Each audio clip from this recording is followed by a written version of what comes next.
2025, the 291st day of the Sex Offender Administration. Speaker Emeritus Nancy Pelosi has announced that she will not seek re-election at the end of her current term in Congress.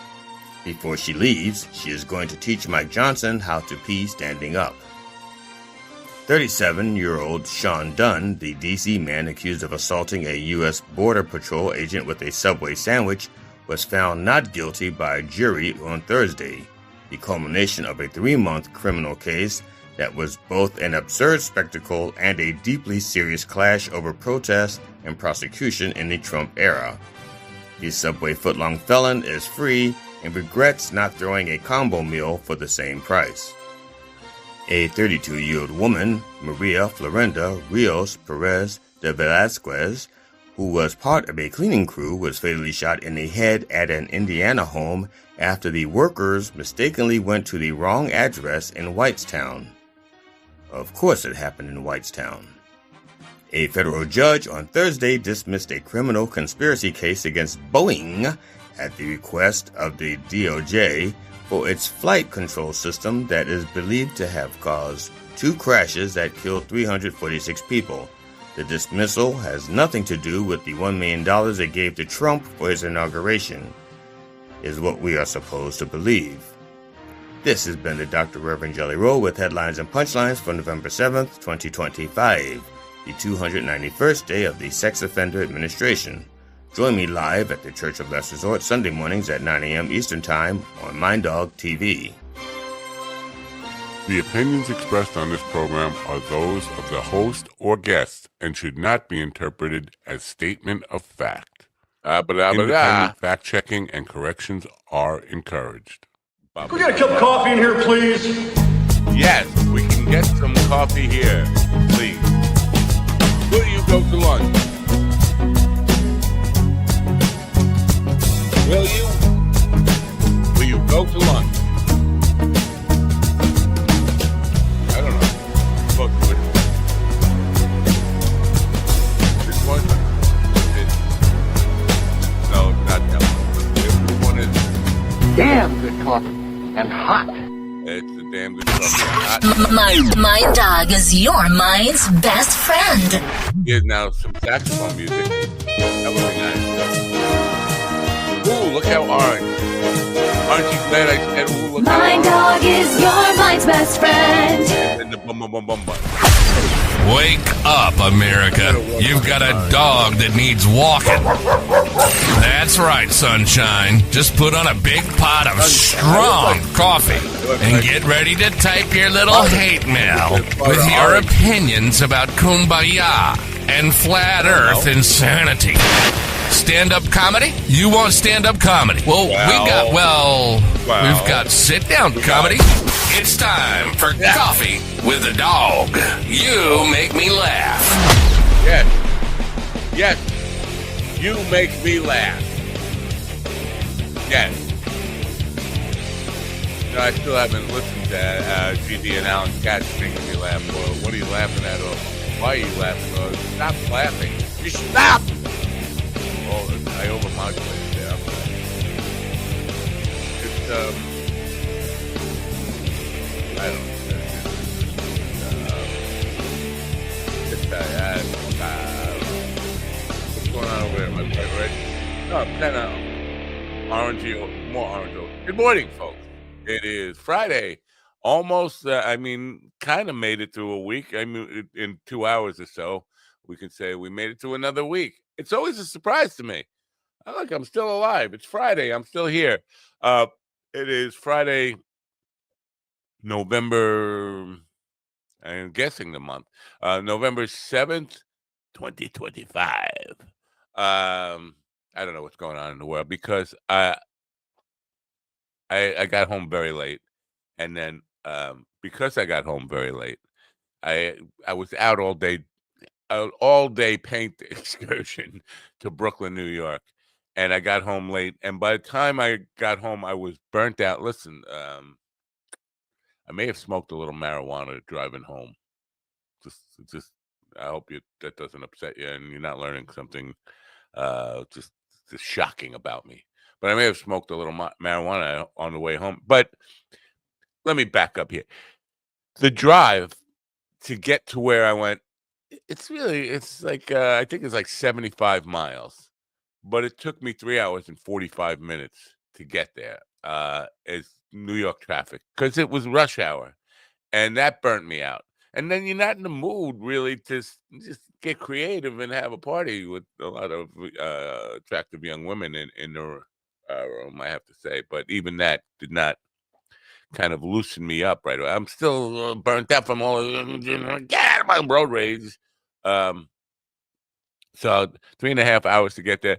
Finally did the party there. Beautiful place in Brooklyn. Now, Brooklyn gets a bad rap because, and you hear about, New York City's not. This is the safest. It's a major urban area, and it feels like, yeah, you might as well be in paradise there. It's just a beautiful, everybody's nice to each other. It's clean, courteous, polite. But it's apartments, I'm used to houses. Anyway, get there, did the party, then drive home. The drive home took an hour and 27 minutes. So 3 hours and 45 minutes to get there, hour 27 minutes to get home. But all these people I don't know if it's just me being old and my eyes are shot, but it seems like regular headlights now are 10 times more powerful than high beams ever were, bright lights ever were. And people are driving at you, and you're on like the Jackie Robinson Parkway, which I never was on before in my life. When did that happen? And these cars are coming at you in the opposite lane, but they're all like, and there's a brick wall there, and there's somebody on the side. So there's a little country boy culture shock there. And so I smoked a little marijuana to calm down. And then I'm a little hungry now. So I'm going to go to the supermarket and pick up something to make for a snack when I get home. Did that. And some beer. And so drinking some beers, putting this together for last night. And got a little drunk. So I didn't get to bed till almost 3:00. I'm shot stupid. Like, what's new about that? Nothing. But it's tired on top of that. So, Dustin Chafin is due here at 10:15 this morning. Dustin, international headlining comedian who is about to embark on a lot of cruise work. I mean, he's done a lot of cruise work in his career, but what he's got coming up is like one cruise after another. And I'm not even, because in his bio, he calls himself a nationally headlining comedian, but international because he's in international waters most of the time. Going to be doing the Nateland cruise, part of the whole Nateland universe, very integral part of the Nateland universe. So he'll be with us at 10:15. He's in L.A. It's 7:15. Where he is. I don't know what he's doing in LA because he's from Texas but moved to New York. What he's doing in LA, that's his business. Well, maybe we don't want to know. Anyway, so there you have it. That's the update. I driving home, I'm thinking, with being on the road all day, I don't know. So things could have happened in the world. Did we attack? I'm thinking like news-wise. Did we attack Nigeria?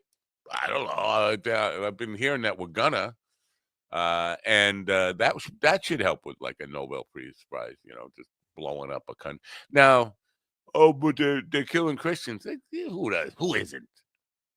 Who isn't killing Christians, right? And listen, when it comes to, I'm not picking sides here. But when it comes to all these religious wars and religious persecution, you're not going to stop that. You're not. I mean, what are we going to declare? Like, this is the religion of Earth? No, people are always going to fight over that shit. And it's, you know what the best thing to do? Not give a fuck. Become an agnostic like me. Agnostic. Am I agnostic or I don't know what I'm. The woman last night said to me about the she looked at the painting we were going to do. She said, "You have a lot of faith in me." I was like, "Me? Faith?" If you ask people to describe me, I think faith would be the last word. I have no faith in anything. I don't even have faith in myself, like getting through this program this morning. I don't have faith that I'm going to make it to getting GD into the room right now, who is probably at this point looking for something, anything, to feature in the 139th day of the Advent calendar or something like that. I'm probably exaggerating on the days, but I don't know. Paperclip. Hey, a paperclip. Get your paperclip. Whatever it is. I don't know. But I have no faith I'm going to get through anything. So, when it comes to religion, get rid of it. Get rid of religion. I don't want to sound like Nick Fuentes here and say, and then we'll live in paradise. I think I have to throw in, tell women to shut the fuck up and arrest all the blacks, or imprison all the blacks, which is what.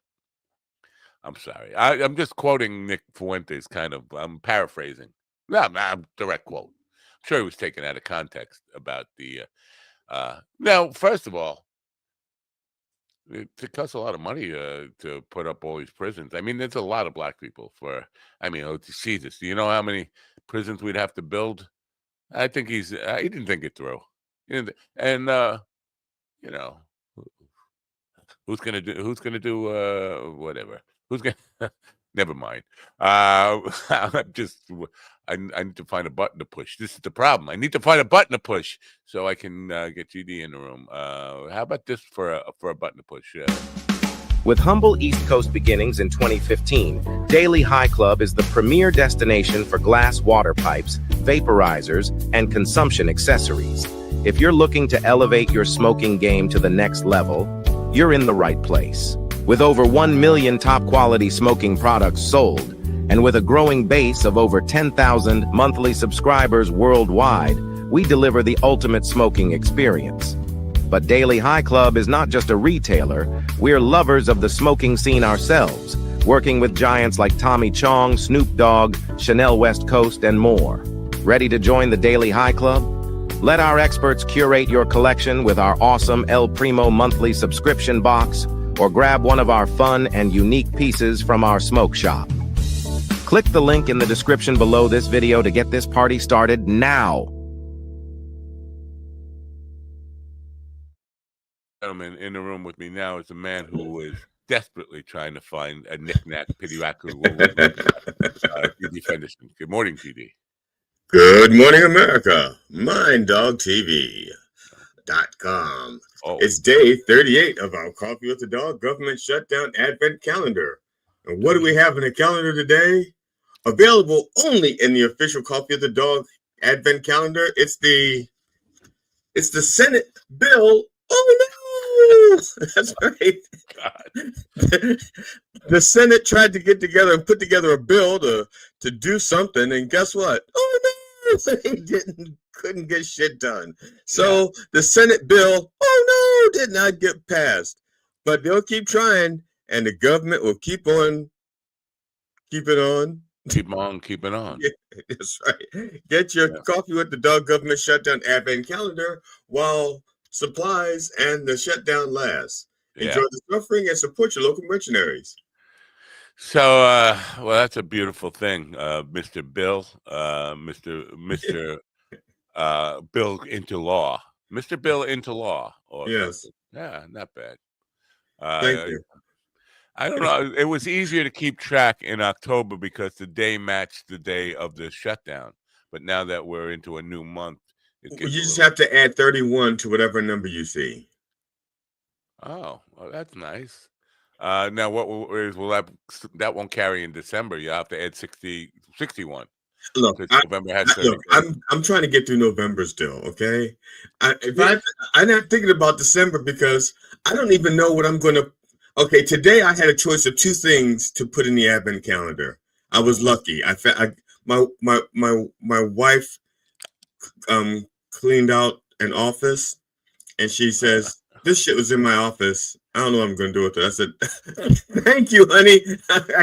I got some more things for the advent calendar." My question would not be, I don't know what I'm going to do with it. Like, why do I even have it? Like, well, Mr. Bill, that's like a 50-year-old, literally 50-year-old artifact or something. Well, I knew she was seeing somebody else behind my back. I didn't know it was Mr. Bill. You could I would reduce the. I'm taking out. I see you doing something over there. Yeah, it's like Matt. I would be pushing one seed at a time, like a seed, a marijuana seed, a stick. I don't know. I'm just thinking what I would be pushing, but I mean the little things like go small because it's gonna be a long haul. Well, the funny thing is, actually, we've been doing this is the 38th day of the Advent shutdown calendar. Well, actually, it's not the 30th day because I didn't start on day one because I didn't get the idea until day two, I think. Oh, wow. That's a historical trivia thing. Like, I don't know, be part of trivia night sometime in the 2097 trivia night at Bingo Bongos.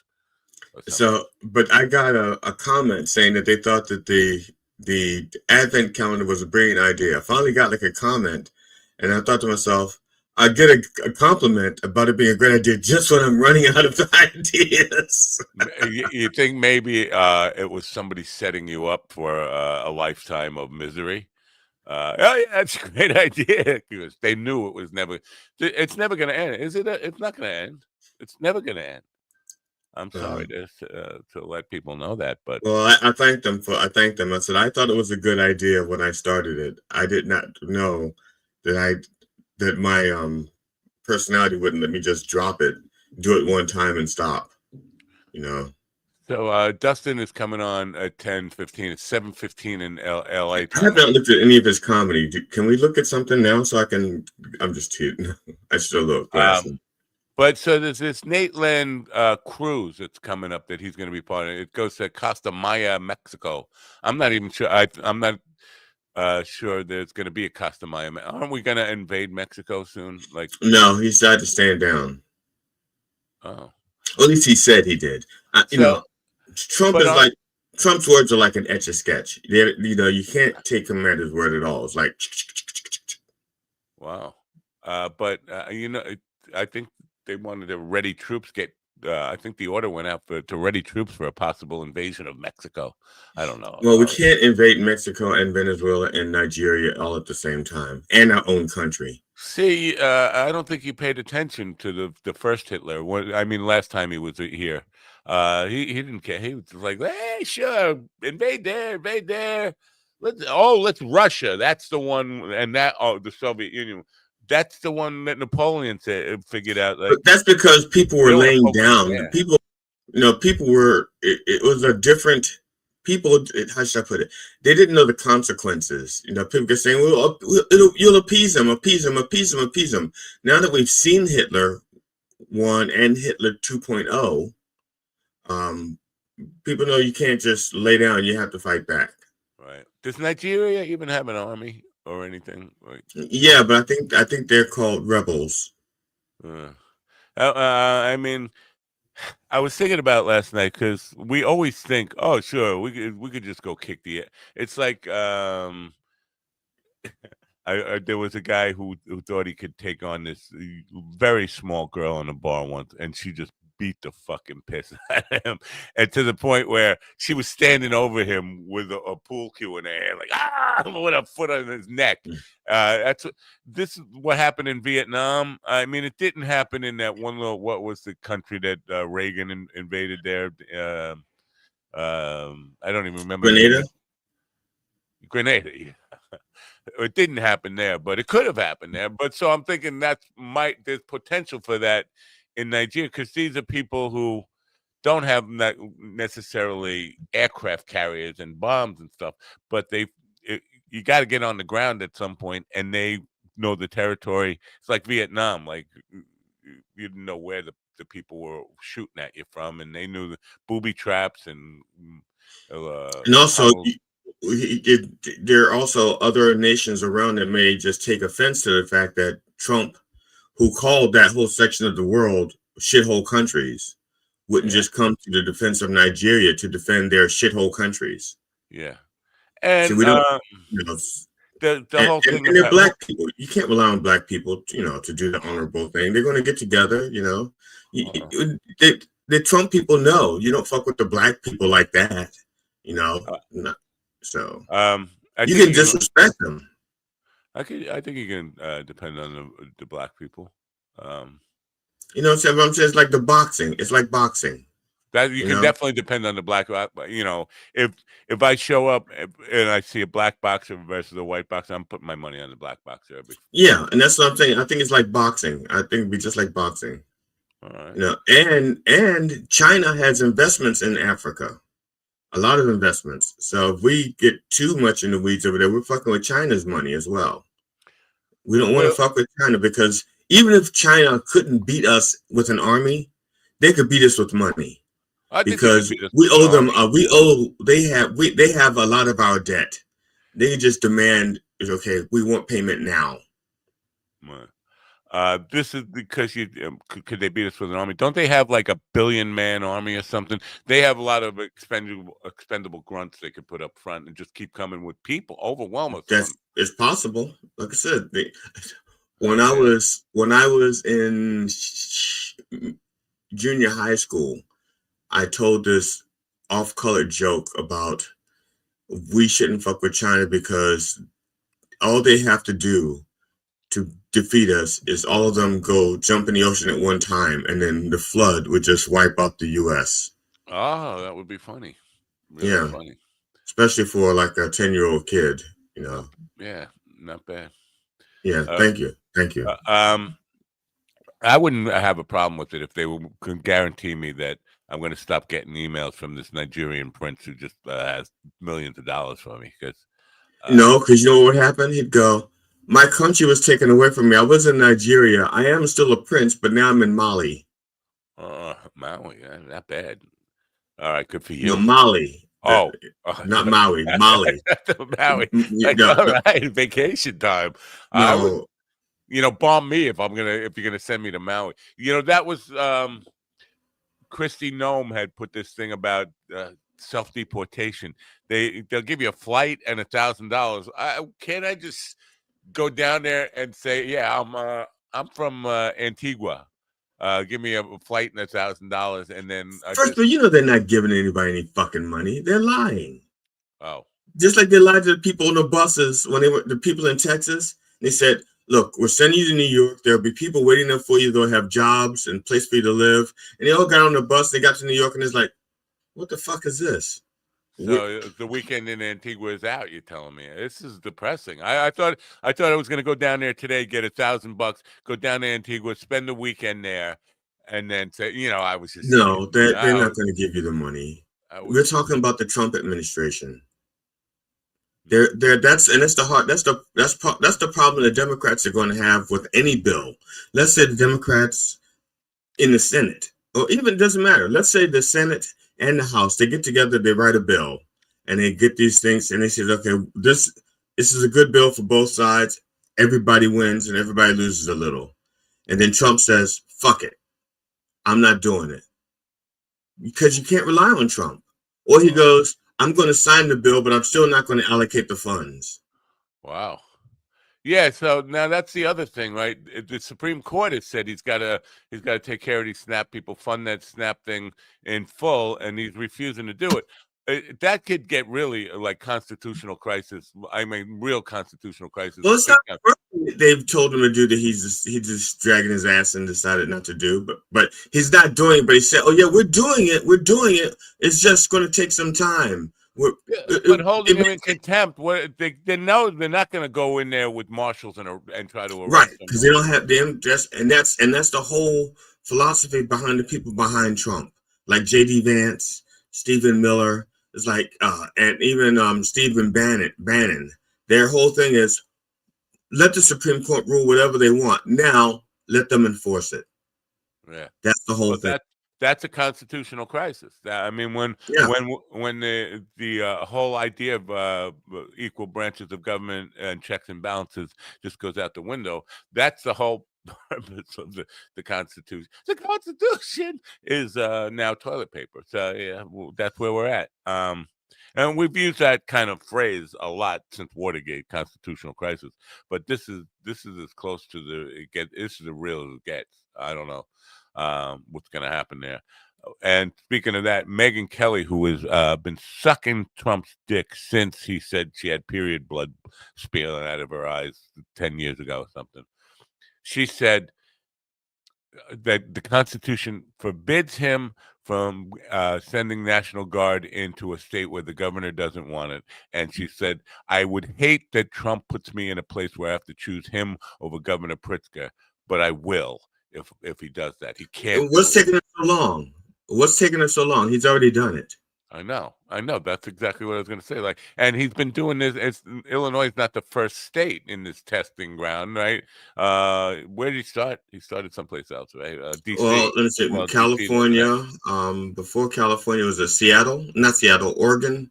Oh yeah, Portland. Yeah. So I mean, yeah, you're right. That was my question. Like, you're waiting for one more litmus test. There's 50 litmus tests. Why draw the line now? Yeah, so I don't think, but she did say like she probably drew the line in her period blood. That would be yeah. There you go. I don't know. It's been nice, good run. I guess I'll go apply at McDonald's today. Maybe. Tuesday. Yeah. Tuesday is Veterans Day. Veterans. Yes.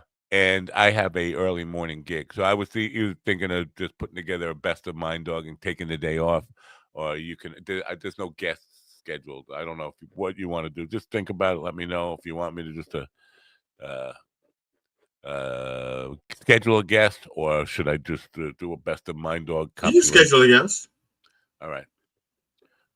I'll schedule 2 guests. Schedule 4 guests. All right. I'll schedule. Anybody want to come on? No. Yeah, just do that. All right. We'll open the phone lines. Oh yeah. You're on. What was the guy's name? Because I still 4 days later I was talking about the CNN guy, Larry. You're on. Larry King. Larry King. Why can't I remember King? I don't know, because every time Ann came on, I go, "Hello, Ann. This is," I would do that. I know. I just couldn't. I could see his ugly face. Listen, for. That guy was banging Angie Dickinson when she was hot. Yeah, like for how? It's kind of like Peter Bale banging Barbie. I don't understand that either. I have to be out of here at 11 today. Oh, yeah. That thing again. Yep, it's that thing again. It's overdue. I should have done it a month ago, but I was having trouble. I had trouble scheduling conflicts.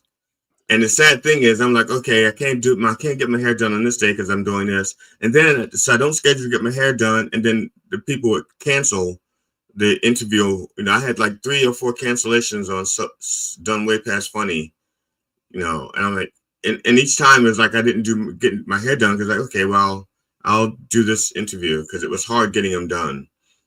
Well, now I got a backlog of people I have to reschedule. I just wash my hair. I can't do a thing with it. Have you tried trimming it, Marty? You talking about your nose hair or your ear hair or your mustache hair? Actually, my ass. The back hair? My ass hair. Okay. See, only it's weird. I'm a weird human specimen. I mean, I have a full head of ass hair. For some reason. And Sunshine, that's just the money that we know about. That's just the money that we know about. Oh, the 3.4 billion? Yeah. Yeah. Right. Well, I was thinking about this. The appeal to the people who first got on the Trump train. The appeal about Trump. Oh, he's going to be self-funded. No, he can't be bought because he's funding his own campaign. Right, and then which is a lie. Now, yeah, Sherry Jacobus, who was on this program, was one of the first people to. She was a Republican pundit. She was one of the first people to expose the fact that he had CPACs donating millions and millions of dollars. Now he's in his second campaign. He actively, like openly, sold out to Elon, who gave him, I don't know what Elon gave him, 270 million that we know of. Yeah, wow. Wow, $250 million. So the idea that self-funded, then they won't go back to that. Oh, yeah, that's right. He was self-funded. He can't be bought. Obviously, he can be bought. He's not even hiding the fact anymore. Yeah, buy me. I'm for sale. Hello. Yeah, that was a dinner with the billionaires. He says, I will pass the laws you want. Just give me $1 billion. Right. And they seem to have forgotten that was why they backed him in the first place. That's how I don't know. I don't want to keep saying brainwashed, but that brainwashed brain, just willing to just blind loyalty on everything. And no, I don't have an opinion of my own. Whatever Donald Trump says is right. That's what it is. It's like whatever he says today is absolutely right. But I think if there's one way to kind of just rattle their cage to remind them, go back from 2015, 2016, when he was saying, I'm self-funded. I'm just putting all my money. No, I'm not taking any money from anybody. I'm not for sale. And then contrast it with Elon Musk giving him $270 million. And that's just the start of it. Musk and Bezos are having a little war of words. I don't know. Did you see Dr. Oz at the White House before the person passed out? No. Dr. Oz he's like talking about getting Trump and them having a deal with getting Ozempic, the price of Ozempic reduced. And then Dr. Oz says, the country will lose, and he would announce some ridiculous number, like 1 point something billion pounds or something 100 billion pounds. Basically, what it boils down to is if you average it out, each and every U.S. citizen, each and every person, 340 million people, each one of us will lose 395 pounds. I would be really skinny. Yeah, that's like them reducing prices 1,200%. Well, I want to. I'm glad you brought this up because somebody, I don't know, I got like a survey question about Ozempic, and I was like, "What the fuck are you asking? How did I get on this thing?" And now I'm getting I'm not fat. I mean, I'm not skinny. I'm not in shape, but I'm not Ozempic worthy. I may be 10. I'm not worthy. I'm not worthy. I'm not Ozempic worthy. I mean, I maybe could lose 10 pounds, but other than that, I think I'm pretty close to the ideal weight for my height. I don't know why am I getting targeted with Ozempic? And I wouldn't. That's not the way to lose weight. This artificially drug myself down. If I'm going to do that, cocaine is a proven weight loss drug. But is it legal? Oh. And will insurance cover it? Insurance. I have Humana, and they keep wanting to call me. They will your cocaine? They want to have conversations with me about. We're not trying to sell you anything. But we need a half hour of your time to talk about the benefits that come with your plan that you're not using. And the guy on the phone the other day, I was busy, and I said, you got to call me back during the week. This week, he was telling me that they cut you a check for. Why would somebody call me and say, we're really upset that you're not using this money that you could get monthly for us for groceries and all this stuff because you qualify? It's part of my. Well, Medicare. They may be subsidized by the government, and if you don't use the money, then they'll lose their subsidies. That's a possibility. I'm just saying, I don't know, but there's some government programs. If you don't use all the money, then you lose all the money. Oh, so that makes sense now. Why doesn't the guy call me? I would gladly take that money. Obviously, if anybody wants to really give me money, I'm down for it. That's all. Yeah, and that's the same thing like with the military. Quite often they don't want the budget cuts, but they don't need the money either. They don't want the budget cuts, but they don't need the money. So they're like, yeah, that toilet was $900. That hammer was $50. Now NASA, and this is one of the things I liked about there was a movie called Contact. Yeah, Jodie And Foster. yeah, Jodie Foster. And one of the things they said is that, do you think this actually costs such and such? No, we're building 2 of these. And I thought to myself, okay, that could explain a NASA budget. Why is everything so expensive? Because we bought 2. We built 2 of these machines. Yeah. I want to ask a bit because my eyesight. Listen, I could see without my glasses. I only use them for like reading computer stuff up close and all this stuff. But Wait, do that again. You can see with it. Wow, that's mean. That's mean. Did you see that? No, I didn't see anything. I just, but on the road, it seems to me like every car that has been built in the last, let's say, 10 years, maybe 15 years, the headlights are extremely bright now. Is it just me? Or when they're coming at you this way, it's like, it's a little too bright. It's just great. And I'm thinking, is it just because my eyes are going, or has there been a concerted effort by car companies to make headlights brighter than high beams used to be? Now, because there's supposed to be a regulation as to how bright lights are allowed to be legally. When they build the cars, like they can't be brighter than this. Now, I don't know how many aftermarket lights you can put on, and if you put on an aftermarket light, does it have to adhere to the same standard? I don't know, but some of the lights appear to be brighter because they are more focused. Like maybe it's the type of lights. Because I guess like walking into a room, you have the difference between incandescent light, LED lighting, and fluorescent lighting. Even though they all say like 100 watts. Well, it almost killed me last night because, first of all, I didn't even know they named a road after Jackie Robinson. That's good. He deserves a road. But it's a high-speed road, lots of turns, and they have the brick divider, and the cars are coming at you with the bright lights, and the people are driving fast all around you, and it's like, wait a minute, I can't see where the fucking brick stuff is. I'm blinded, so I'm like trying to keep my eyes down on the white line on the road. But also, you can't slow down because if you're in Brooklyn and you slow down to the speed limit, right, it's automatic death penalty. They'll just shoot you just for driving this. Now, I don't know if you remember this. There was a time a while ago where some cars had feelers on the side. They stuck out like 12 inches. So if they got close to something, you hear like they. I don't know if you remember those. It's the braille. Yeah, it's like a seeing eye dog on the side of your car. All right. They made orange film. Wait, Brandon, let me read these in back to back. First one, they're definitely way brighter, and the spectrum of light they're using is different. Good morning, Thug Academy. Thug Academy. Okay, I'll accept that, even though I don't know anybody's going to get thugged by me. I don't hug. I don't thug. I don't blah like a rug.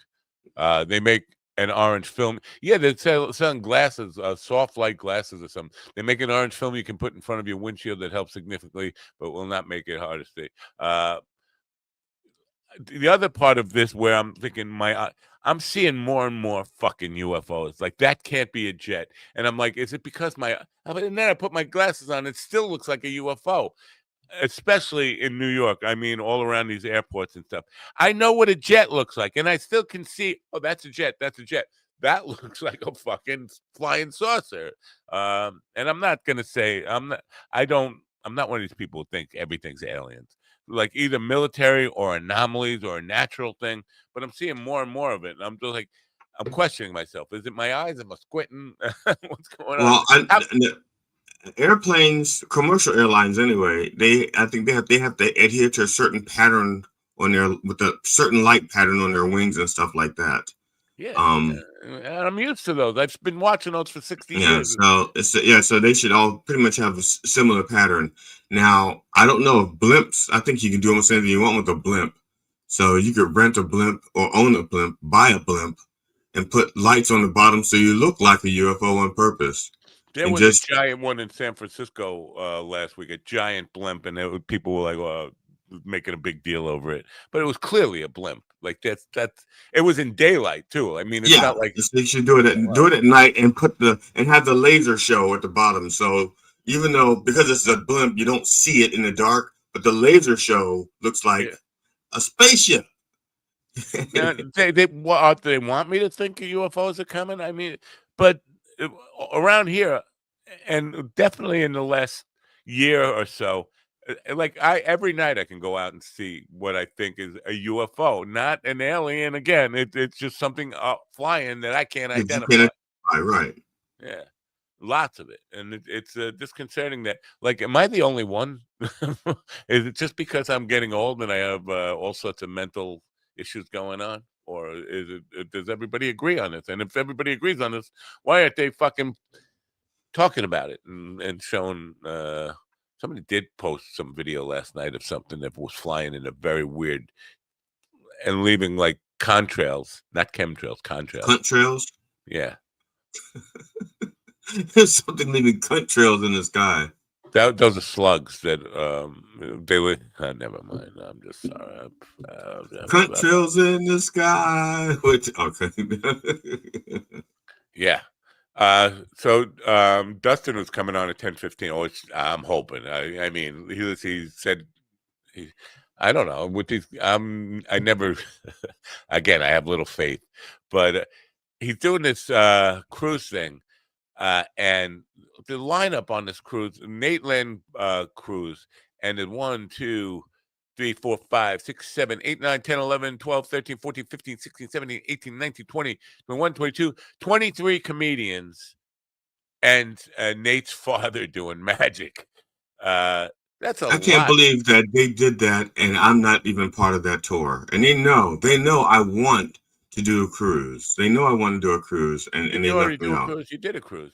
Yeah, but I don't have an agent, so I can't get a paid gig. Well, I can't. There's so much to talk to him about now because I did cruise ships. Not like I didn't dedicate to it. When I was in my very early 20s, I did cruise ship maybe for 6 months.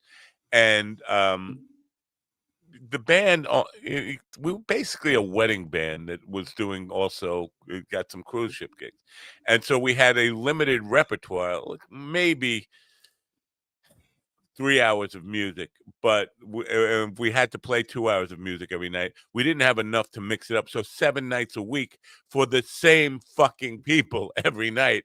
It was like, okay, we can kind of do it in a different order, but it's the same fucking songs. And I'm wondering what it's like with comedy. If you're doing comedy on a cruise ship, right? It's the same people as last night, right? So do you have not necessarily, because I was on Norwegian, and like they had one night that was clean, and so you had kids in there, and so that's got to be a different show than, let's say, the adult show. The clean show has to be different. So, and then there's different, because you may have like 4 or 5 nights of comedy. People will go, like, I will go to the comedy one night, but I'm gonna go to see the musical tribute to the Beach Boys this night, because there's, the shows are like all around the same time. Yeah. So if you're on there for 7 days and there's 7 different shows, you may not go see comedy twice, unless you have kids and you go to the clean show and then you go back for the dirty show. See, that's my point of reference is like Flintstone era cruise ships where there was only one band, and now these things are like fucking floating. Oh, they're cities. huge. They're fucking huge. Yeah. Floating cities, and you have more than one club and all that kind of stuff. So I guess maybe I should get on one of these before I start. Yeah, like the room I was in. The room I was in only held like 100 people. Wow. And it was packed. It was full.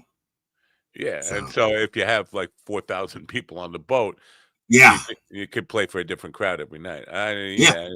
See, this is the old man in me getting educated on the modern day cruise ships. Now, the room I was in didn't get a different crowd every night because it wasn't for comedy per se. See, I hijacked the room. What's gonna speaking of travel, what's gonna happen? That today a lot of flights got canceled already. This is going to impact business in a lot. I don't know that. Maybe it will expose the fact that all these face-to-face meetings, I'll fly out to Phoenix, we'll have a little. They're all really useless. Let's do cake and talk Well, about.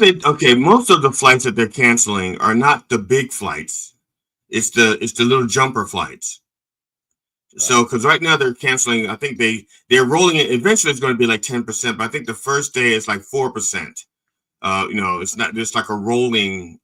It's like a rolling disaster. It's like a glacier. You see it coming and it's very, very slow, but it's wiping out everything in its path. So this is like, yeah. So right now they're like at 4%, and most of so like if you need a small plane, let's say, I'm trying to think of a small town, Podunk. Let's say Podunk, Mississippi. I'm just making this town up, but let's say they have like a small airport that's too small for the big jetliners. So, and you get on there and they get on like a smaller plane to fly to Podunk, and usually they have 4 flights to Podunk. Well, now they're only going to have 2 flights to Podunk. Oh.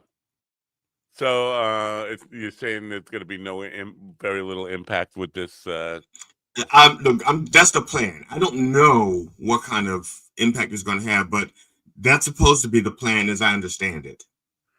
Because I called Sean Duffy. I tried to get him on the show to explain himself, and he says, "Who the fuck are you?" I said, "I'm GD Fenderson," and he goes, "I don't know who that is," and I said, "Maybe this will help." What? I understand. He goes, "Oh, that G." He goes, "No, that GD Fenderson." I said, "Yeah, he sucks." Yeah, that's exactly what he said. He goes, if I talk to you, will you promise not to do any jokes? I said, "Yes, I promise." So I got to talk to him for like 10 minutes, and I didn't do any jokes. And he was, and that's what he broke it down for me. He told me what the plan was. And he says, but then again, look, I'm working for the Trump administration. This could all change before we get off the phone. I saw that. Please don't do any jokes. Reminded me of a meme I saw last night where 2 cop security guards at a basketball game had their arms around this huge black man, and the thing was they were forcing him to stay and watch the rest of the game. I thought that was. I don't know. It was in Texas. I don't even know. I don't follow. Like, does Dallas has a team?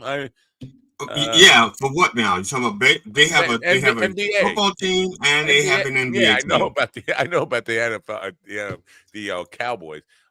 Dallas Mavericks. Mark Cuban's team. Yeah. What was there was the Houston Rockets, right? And they're still there. And Dallas San Antonio Spurs. Wow, so they have 3 basketball teams in Texas, 3 pro. Wow. I'm not even sure they don't have 4. I'm checking now. I'm trying to check my brain right now to see if they have 4 teams. Yeah. Okay. Houston Rockets, Dallas Mavericks, are they that bad that Spurs. people need to be forced to watch Dallas Mavericks? This was. They're that bad that people need to be forced to stay in their seat and watch the whole game. I don't know. Maybe they had it. Maybe the way the guy wanted to leave, it was you couldn't go out that way. I don't know. Yeah, or maybe some not POW VIP was about to do something and they didn't want him walking out on the VIP. Yeah, no, it was clearly a joke, but the joke made me think: is a team that bad? Like they sound like the Mets up with the basketball. I don't know. I can look up their record. Yeah. Dallas Mavericks. That's a James Garner movie. Maverick and Jodie Foster. Look, we're just NBA like callback city here. Yeah. So NBA standings. No, I want to see standings, not schedule. How about sittings? No, you're supposed to sit, not stand. All right. So NBA sittings. Sit down. I don't understand. Oh, yeah, they're in the Western Conference. So let's see here. Rockets, Mavericks. Oh wow! Did the season just start? No, it started in September, right? That's when they start. It could have been preseason, then I guess, because I'm looking at according to the NBA, I'm looking at the standings for this season, and most of the teams only have like 1 game in. The Mavericks have no games right now, according to this. Maybe they haven't updated it. I thought the NBA had like one of the longest seasons, even though they don't have like 162 games like baseball does. It's like an They go 82 till game season. June. It's like September to June or something crazy. Maybe I it don't was. know. What the hell? I used to know about basketball back when Michael Jordan was on the Bulls and Patrick Ewing was on the Knicks. I cared about John Starks on the Knicks. I watched every game for a couple of years and was totally into basketball. And then as soon as the Knicks didn't have any chance of ever, Latrell Sprewell, I was working for Cablevision when they got his contract, and Jim Dolan, who was my boss, was just constantly antagonizing. This is a guy, his team just went out and spent big money on, and he would go to the game and like go, like do the Reggie Miller stuff at his own players. Like, dude, you're ruining it for a fan. Like everybody hates you. Everybody that doesn't like the team now because the owner's being a dick. You never got that. Anyway, the flight stuff, because a lot of successful comedians that I hear almost there's like an obligatory airline joke in a set. Like, oh, they complain about airline treatment a lot, and I'm just wondering how this. You're saying it's just like little jumper flights, but sooner or later, as this shutdown that is never going to end, with the air traffic controllers not getting paid at all, sooner or later, a lot of the major flights, and what impact is that going to have on these road dog comics? The NBA season started October 21st, so their website needs to be updated. Yeah, a lot of people's websites need to be updated. Well, they need to hire you so they can update the NBA website. You would think with all these tech people who have all this money that invested in teams, somebody would know how to update a website. Yeah. Not me. I try to turn. Listen,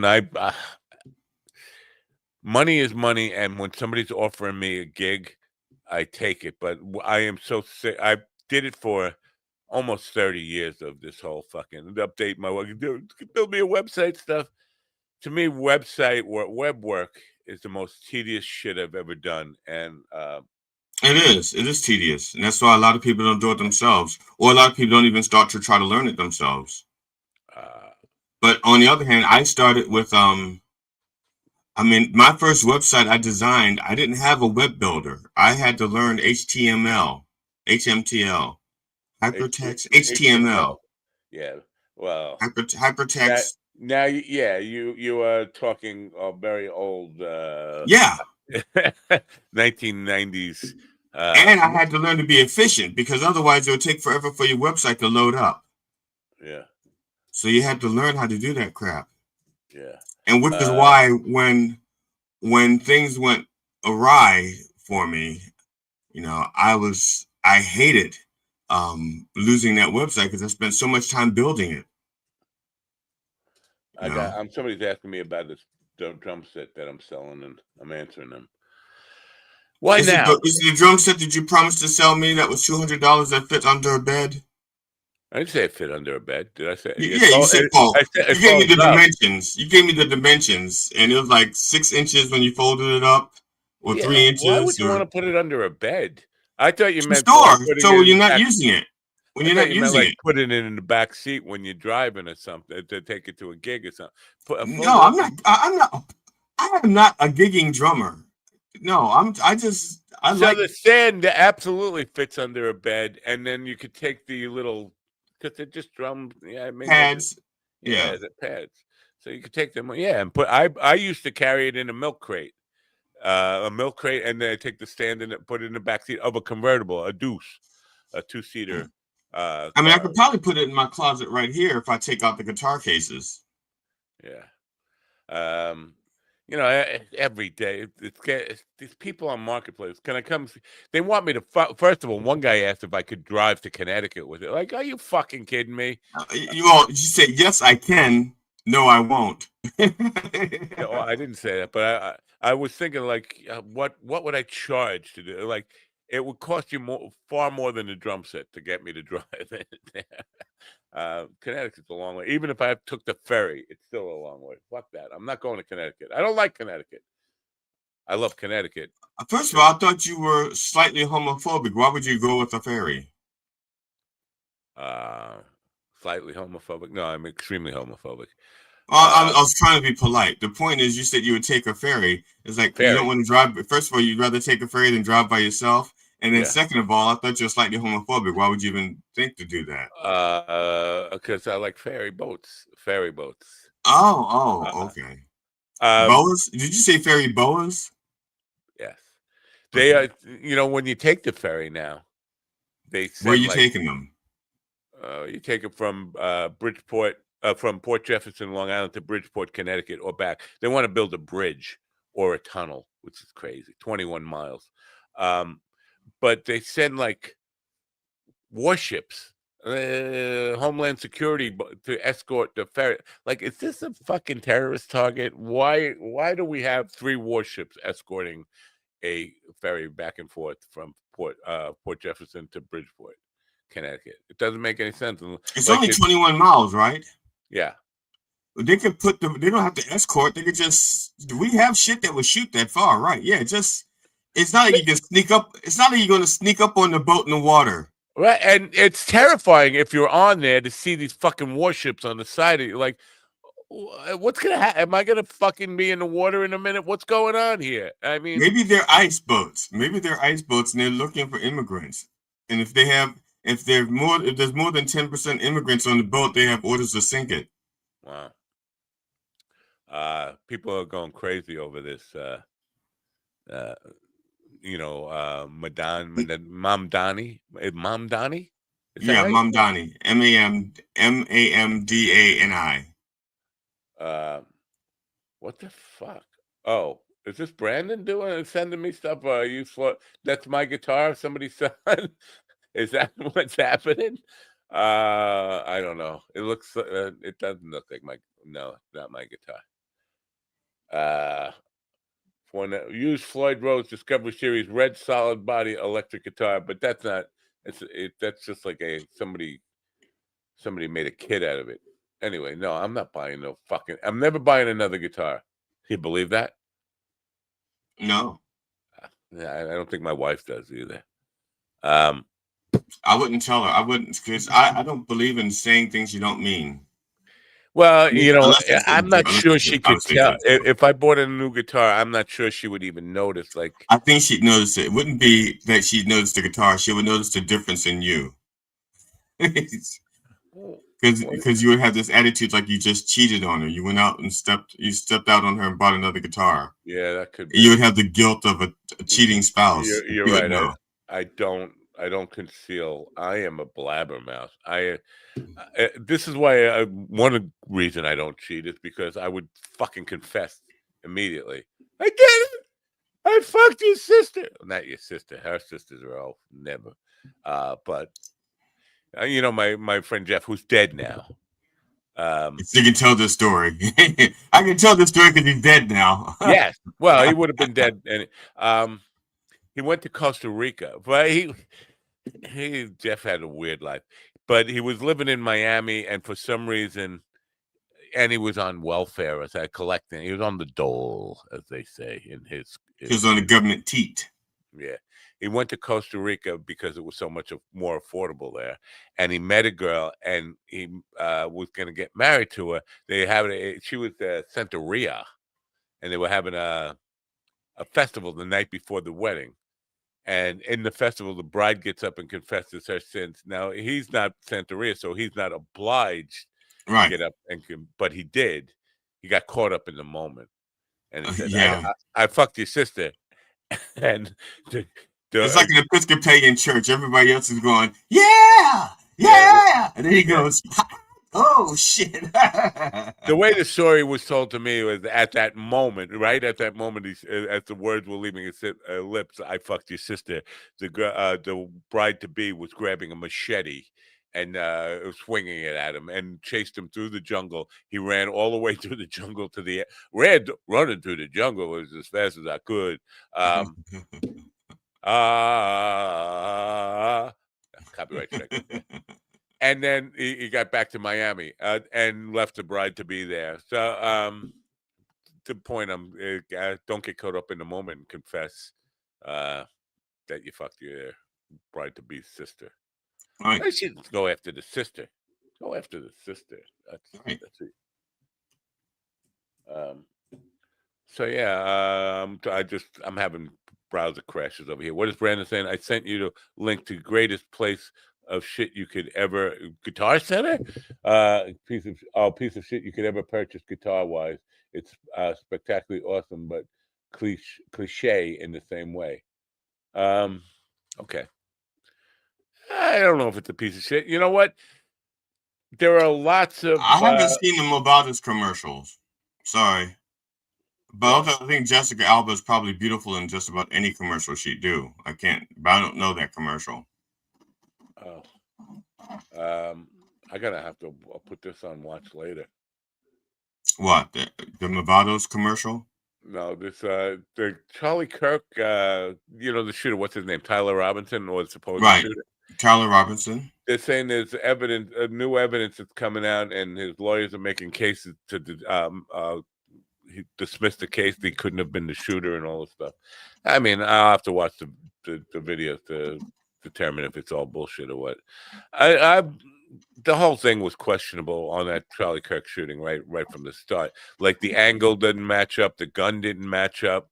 The fact that they were saying he was disassembling the rifle and putting it back together, and they've shown like military guys who have experience doing that in calm circumstances, and it takes them 2 or 3 minutes to disassemble and put it back together again and all that stuff. So none of it made sense, but I'll look at this. That's a guitar I had to sell because the strings are $50 a pack. Wow, $50 a pack. There's no tuning keys at the top, all done by tremolo, tension, quick. Oh, that sucks. I hate that. That's one of the things I hate about the whole Floyd Rose thing. Listen, Hendrix never had a Floyd Rose thing. How did he fucking bar the fuck out of stuff and not go out of tune like that? With all the springs. Oh, maybe he went out of tune.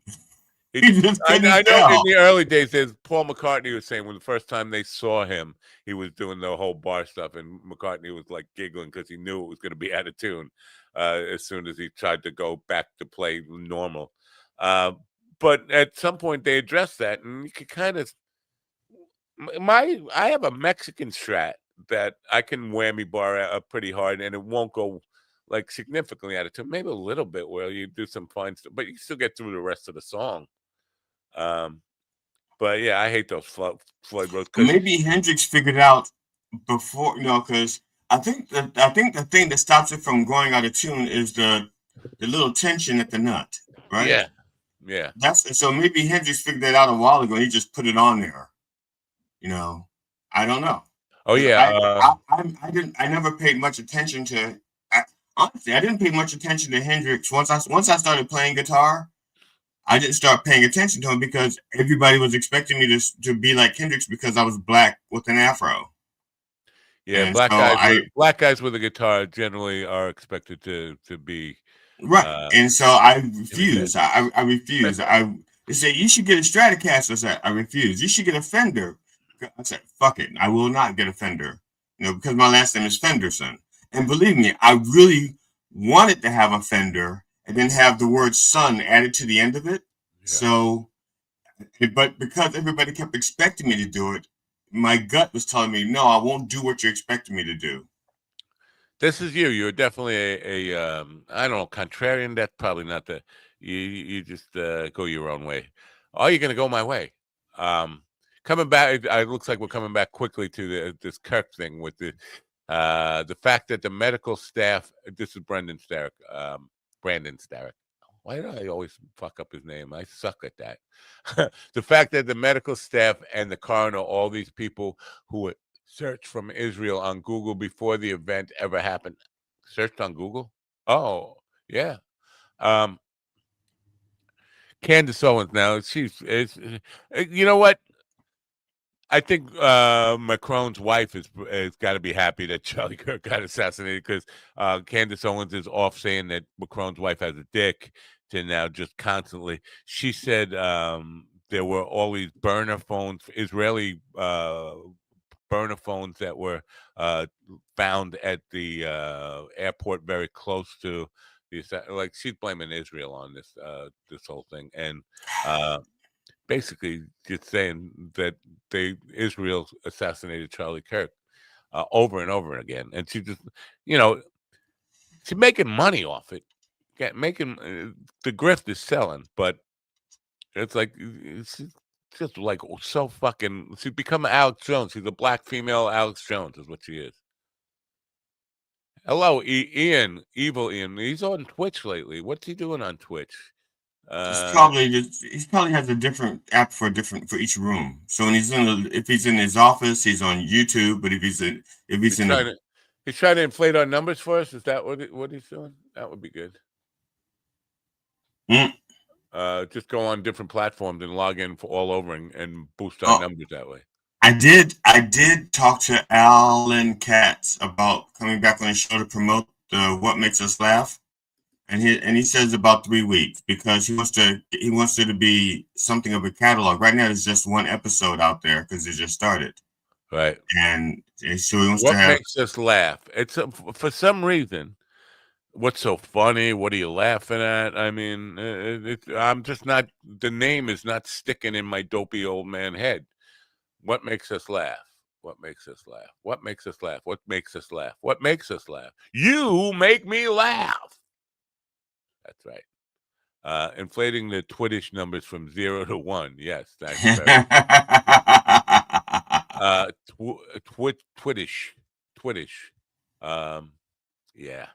Brooklyn, beautiful. It's a beautiful little place, by the way. You know what? Urban areas, and Brooklyn is a major urban area. You talk about how New York City is unsafe. I never felt safer in a big city in my life. I mean, it's just like nobody seems like a threat there. Everybody is polite, minding their own business, getting along, lots of diversity. I know they hate that word, but all this talk about New York City.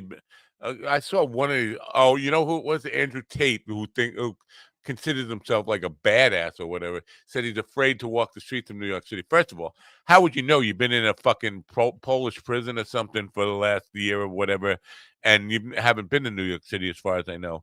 But I thought you were a badass. What are you afraid of? I mean, there are little old ladies walking the street. Why you, if you're afraid, are you? I don't know. He's a weird guy. My wife and I were there for the Colbert Show, and we're the most dangerous part of the trip was the taxi cab ride. I've never been so fucking terrified. Wait, the Colbert Show, did that happen in the Letterman's old, like the Ed Sullivan building? Ed Sullivan Theater. Yeah, I did that's on Broadway, by the way. For people who don't know, I did a Broadway show. Me and Mikey headlining a Broadway theater, just a couple of theaters down the street from there. Me and Mikey on Broadway, the headliners. I got to warm up the crowd, so. But they don't record. They don't record that. Well, because they keep it chilly in there, so you put blankets on people. That's what happened. Yeah, I got to. Yeah, I got on stage, but I was telling jokes to people and stuff. Brandon, are you a conspiracy theorist? He's saying intentional breadcrumbs to point at Israel. Yep. So that would be like you're saying somebody said who? That's what I would. Who set him? Who set up Israel? Nick Fuentes? Is that who? I mean, I don't know. Erica, because this is what Candace is kind of insinuating, that Erica Kirk had him killed along with Israel. Like she's part. That makes sense. I mean, she definitely. Yeah. Spidey did the Vance hug with her. That whole thing that people were talking about. Looks like they're fucking whatever. She's not.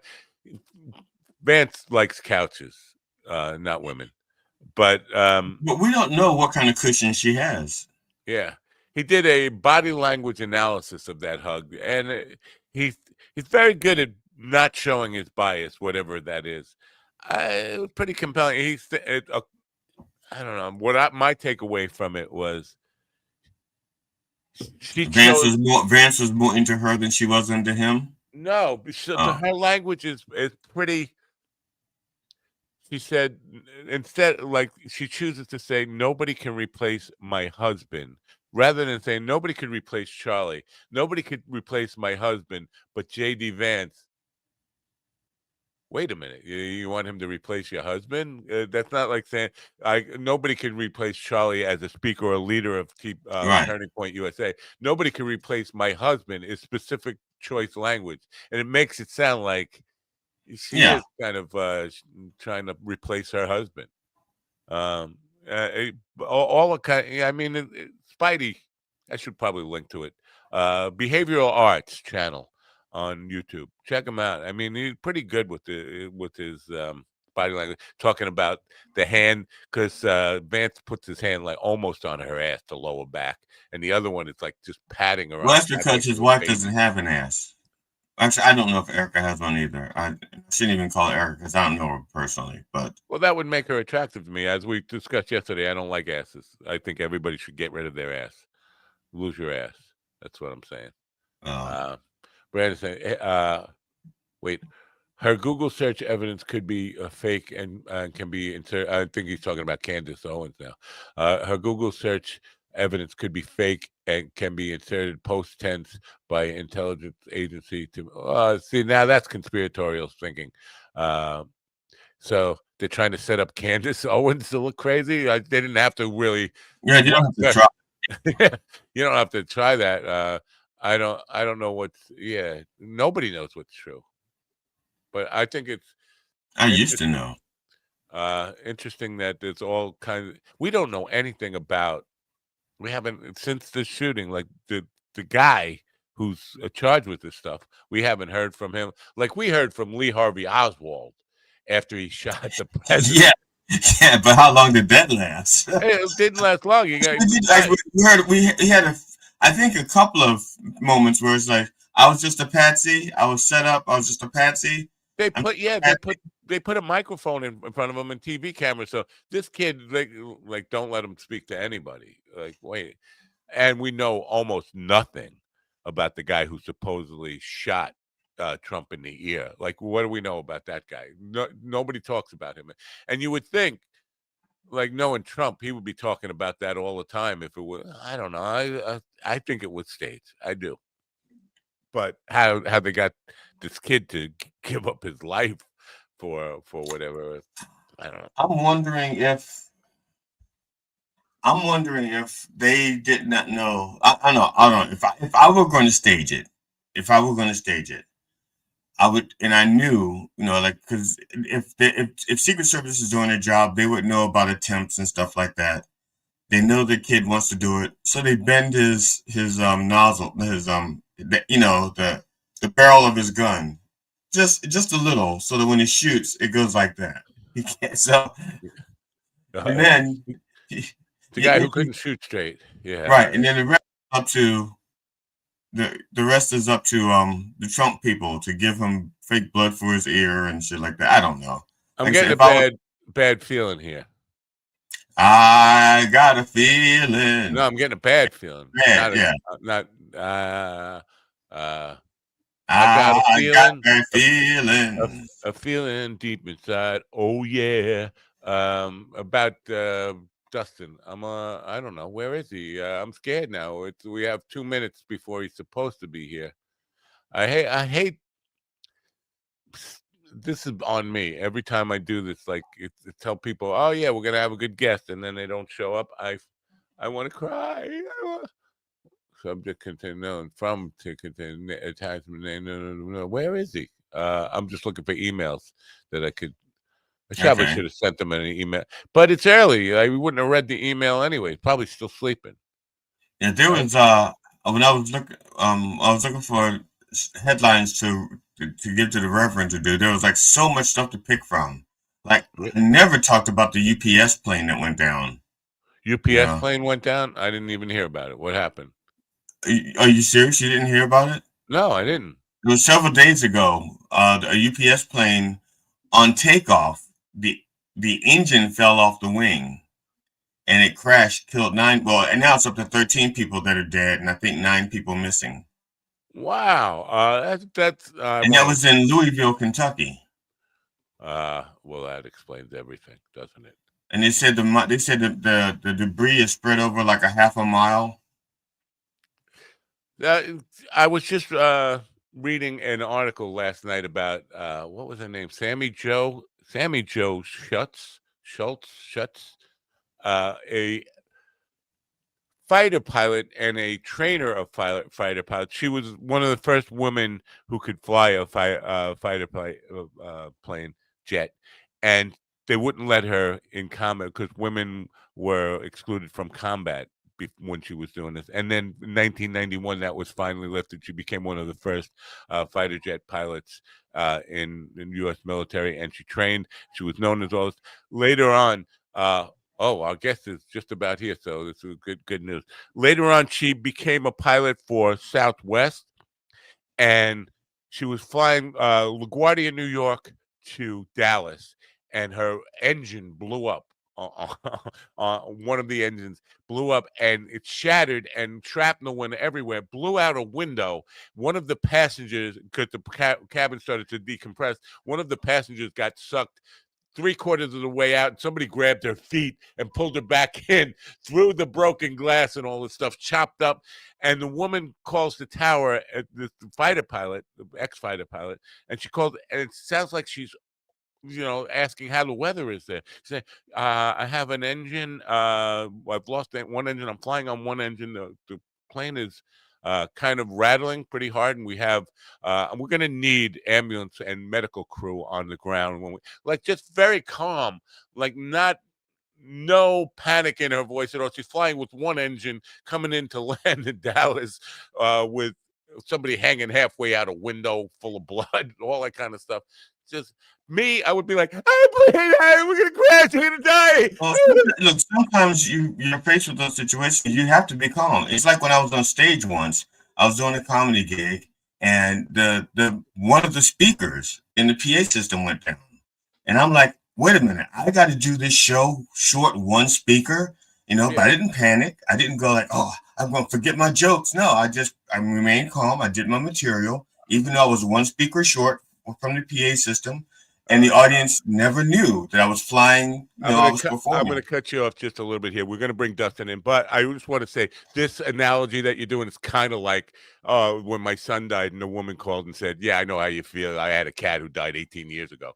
Kind of like you're. I think these two are comparing comedy to flying.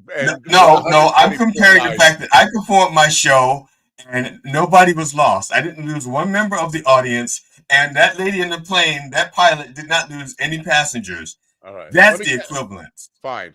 Let me tell you about Dustin Chapin, because I first became aware of Dustin Chapin like 2016.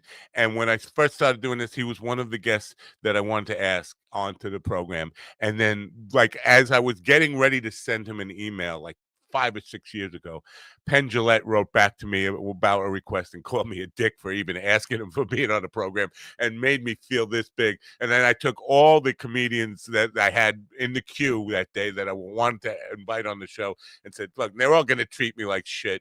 And it was 5 years before I ever thought to ask Dustin to come back on the show. And then I was not expecting a reply at all. He'd say, oh, that sounds like fun. When do you want to do it? Oh, what a fucking great guy. What a difference between Dustin Chapin and Ben Gillette. No, sorry. Dustin is a international headlining comedian who is about to go on cruises every couple of weeks here. But he's also doing this Nate Land. He's a part of the Nate Land cruise thing, and he's a guy who is opening for Nate in arenas, and somebody I've been really interested in talking to for a long time. Let's welcome in Dustin Chapin. Good morning, Dustin. Hey, what's up, everybody? You hear me okay? Yes, we are. Awesome. Yeah, I didn't realize the time zone difference when I accepted this gig. I was like, yeah, sure. I think I made that clear to you that we're on the East Coast. You made it clear, but I just in my head when I said yes, you know what I mean? I appreciate that. And listen, it's great. I love it. I'm sorry. I have a question right off the bat, because you were born in Texas, went to New York, you're in LA now, but you're wearing a Steelers hat. Yeah, I hate the Cowboys. Growing up as a kid, they forced those Cowboys on us. We had to buy those stupid McDonald's team posters, and I don't know, Mean Joe Green and Terry Bradshaw. They just, as a kid, 7 years old, I've been a fan. So I just, Wow. Now I have a 80-year-old quarterback, but we'll take it. We're doing all right. We beat the Colts, so we're hanging in there. I want to talk to you. There's so much I want to ask you about because, first of all, I think you're one of the very few comedians, even though we've had major headliners on, I think you're one of the few that has actually done arenas, because there's a big difference between comedy shows in clubs or theaters, and now you're in front of 20,000 people or so. That whole experience. Tell me about that. Yeah, it's wild. I mean, it's not Belmore Governors, you know what I mean? Like, it's a little which I love, by the way. But it took a lot kind of figuring it out. Nate and I worked together, and I had to figure out how to work clean. That was a big deal for me because I was kind of an edgy. I grew up with the Dave Attell, people in New York, and edge was kind of my forefront. So that was the first thing, was just trying to figure out, how to kind of tell the same kind of jokes in a way. Because you look out in the audience and it's a sea of nanas and little kids, and it's a lot because you're like, I got jokes about addiction and things like that. So it's like, it took a while to figure that out. But once I had the set that I felt like would work with those, his fan base, Nate Bargatze, I felt like, be honest with you, the scariest part about an arena is before the show starts, because you're just looking around and you're like, you feel like, what am I, Aerosmith? This isn't stand-up comedy. Like, there's people in the nosebleeds. I mean, we did 20,000 people, and, it's crazy. And, but once you're, they used to do just kind of like, a regular stage and then a sea of people, and now they do the round. And so you're in the round and you're surrounded by people, which does feel crazy, but at least they're closer to you and it feels more clubby. And we have an MC, Julie McCullough, who MCs all the shows, and he does crowd work. Like, he makes it feel like you're at a club, like Governors or something, because he does that. So, but once you grab the mic and you just get into your first joke, it really, I'm not even making it up. I mean, you feel like you're just, it's a regular crowd. It's no big deal. It could be 20 people. It could be 20,000. Once you get that first laugh, it goes away. But the beginning is crazy because it's just, you seeing the people just kind of lying, Is there a delay? Do you have to slow down? Because in music, we know, especially outdoor festivals like that, the people in the back are hearing it kind of delayed, and they respond delayed. Is there a delay in the laughter sometimes in the big places? A little bit, if something really gets them, I'll wait. And, because there's nothing like 20,000 people laughing at something, but there's also nothing like 20,000 people not laughing at something. So that'll rattle your soul. You're like, okay, because sometimes I'll get cocky and do like a new joke or something, and I'll be like, oh, okay, you need to, go to the hits. I have a question for you about going from the club. Okay, because when you didn't start off doing 20,000 people. You started off with the club thing, like the rest, like us mortals. No, we're all mortals. We're all the same. So, but did it? I mean, I performed in a round, but not like that. It was like a dinner theater thing. Yeah. But did it take? What kind of adjustments do you have to make from your material and the way you interact with the audience when you're used to them being like in front of you and just to the sides, but now they're all around you, behind you? Yeah, that's. Will you be surprised how normal it feels? Because I'll do some sort of crowd interaction that's more of kind of a broad thing or something. I'll be like, anybody a vegetarian or something, and somebody will, two people will be like, oh, you don't have the energy to respond, or something I would do in a club. I could still do there, but the walking around is the hardest part because you have jumbo screens all over this thing. And you don't want your butt facing the audience, the whole set. So you have to kind of walk. So the pacing was a lot, just figuring out how to don't go too fast because you're not trying to get your steps in. You know what I mean? You're trying. You're just trying to. So you just do I'll do a joke, and then it'll land, and then I'll just kind of position myself to this side of the arena. And so it's a lot of just kind of like rhythm and figuring out your own rhythm. Some guys go too fast. Some guys that are on this, they put their head down and they're just kind of like looping really fast, telling their jokes. And so you have to kind of, and I'm watching Nate, who's a master at it, is he'll drop a joke and then casually move. And so you just learn it. It's rhythm, like music or anything else. I know my point of reference is, like I said, I used to do dinner theater. And so that was in the round. And so that was my reference. But even before that, I got to see Yes perform in the round. But that's a little different because their whole stage rotated. Their stage was rotating while they were performing. Yeah, so, Westbury does that. Well, one of the greatest concerts I ever saw, I know everybody hates on him, but when he was in his prime and, whenever 2004 or whatever, but I saw Dane Cook at the Garden.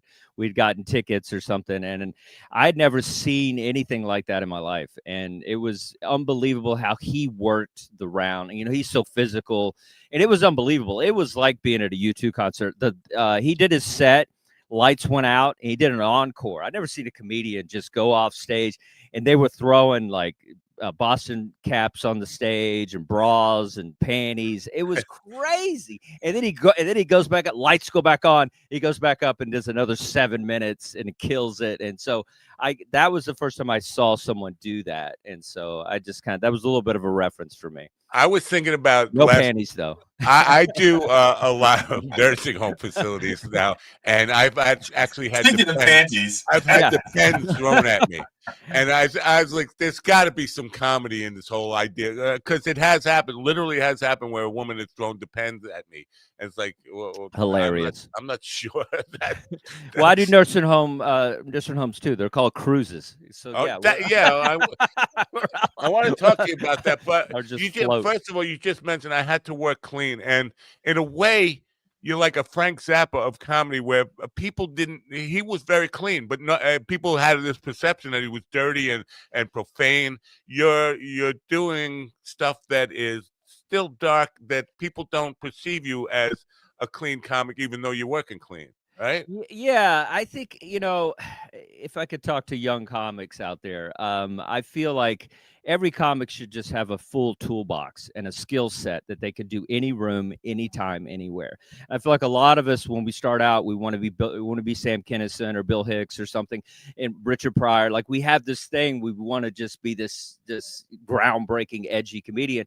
But I think, there's a time and a place for that. There's clubs are for that, but it's like also it's like the money's really good with clean comedy. So I'm a sellout. It's like if you pay me, I won't be clean for free. I'm not going to do it, but I won't do a guest spot clean. But I'll, if you got to pay me, I'll figure it out. Daddy's got bills to pay. I won't be clean for free. Yeah. I got to make a T-shirt out of that. Absolutely. But the dry bar stuff, you're out there and you're kind of doing religious jokes for people who are definitely pretty religious. To me, there's a darkness just to the insidiousness of being able to make fun of people and have them laugh at you making fun of them. And I also want to stand up for clean comedy as well. I mean, watching Nate for so many years, and just you could be funny without using the F word, without being sexual and stuff. You really can. And a lot of comics think they have to do a Hitler joke or they got to be edgy and say all these things. You don't. You could be. I think clean comedy was kind of. We saw it as corny, I think, growing up and stuff, as like, magicians or whatever. Like, you could still be edgy and be clean. And in my dry bar special, the people say that was like, they couldn't believe I got away with all that, because it's kind of the most undry bar special they've seen. But I felt like, first of all, I went through religious phase. I was Mormon for like 6 years or whatever. So I went through this whole thing. So I knew I was in Provo, Utah. So it was like, I have to bring up that, and I know that they're fascinated by religion, and so that was the route that I went. But I feel like, if anything could be made fun of, it's definitely religion. So I heard you have say no that problem. before, that you had dabbled in. You were Mormon for a while, and I've known a lot of people that have tried different religions. I never knew anybody before that tried Mormonism. Like I tried Zen Buddhism. I tried whatever. Yeah. You don't hear a lot of people say, "Yeah, I dabbled in Mormonism." Was it a girl involved? I mean, Of sometimes course, you do that. of course, Okay. it's always a girl involved. Okay. A girl will make you do anything. I was a Buddhist for a while, and usually it's like I met this girl. She was Buddhist, so Yeah, it's like the girl make you eat a certain way, make you watch reality shows you would never watch, join religions you would never join. Absolutely. I will ask people, what is the weirdest thing you've eaten to impress a date? I mean, in a restaurant, not like sexually. I mean, like in a restaurant. Like I tried calamari to impress a girl. Oh, okay. Yeah. I had a girlfriend who she asked if she could buy me clothes. This was a relationship that was just starting out. She asked if she could buy me clothes, and my response was, "You can decorate me any way you want." I mean, I'm just. Like I really don't care. Like all these guys that are like breaking up with girls left and right. It's like, really, you couldn't compromise a little bit. Like I don't care. Like television, like the game's on. I'll just watch it on my phone, and I'll watch your dumb Love Is Blind. You know what I mean? I don't care. My thing is, I thought I was compromising with my wife. It just turns out I was afraid. Yeah. Calamari's not bad though, right? You fry anything, it's pretty good. Oh no, that's like frying. It's like frying rubber band with a slight salt, inky. Oh, it's awful. It's awful. Yeah. Well, it's back. And we didn't stay together. together. Okay. I think the calamari stayed in my stomach longer than she and I stayed together. I don't know if you could tell by looking at him, but GD is Southern Italian. So way down south. Yeah. Yes. Oh yeah. But I call it gravy. I want to ask you about your relationship with Nate Bargatze, and he spelled Bargatze, but pronounced Bargatze. Because I've heard him talk about when he was starting in New York and being a barker on the street. I never heard him once mention that you gave him his first stage time. Well, if you watch Rogan, if there's a bunch of stuff where he does say that, so watch yourself, Matthew. I try not to watch Rogan because there's so many things that in there that will. It's kind of a dicky thing to say, but we were all in New York together, and I ran the Boston Comedy Club for a while. I don't know if you remember that club. It was kind of the adjacent to the Comedy Cellar. And when I started out, and Nate says it a lot actually, but I was he was my barker. I met him. He was brand new to New York, and it was like him and Pete Holmes and a couple of guys like that, and we were just out there just trying to hustle shows, left and right, and just try to get, that was when Chappelle was on the Chappelle show. He would come in, and it was so funny. He'd get on stage, and there'd be like 6 people in there, and I was like, go out, tell them Chappelle's there. And then Nate and those guys, they would all go out, and then like nobody would ever believe that Chappelle was on stage. They would have to look in the door they didn't believe us when we said he was on stage. And so it was a great time for comedy. We were all just trying to get good, and it was great. Wow. I helped. He lived with me. He needed a place to stay. I gave him, he was my roommate. And I gave him stage time. It was kind of like that movie Blindside. You know what I mean? Yeah. I'm Nate Sandra Bullock, even though maybe you think you haven't heard it.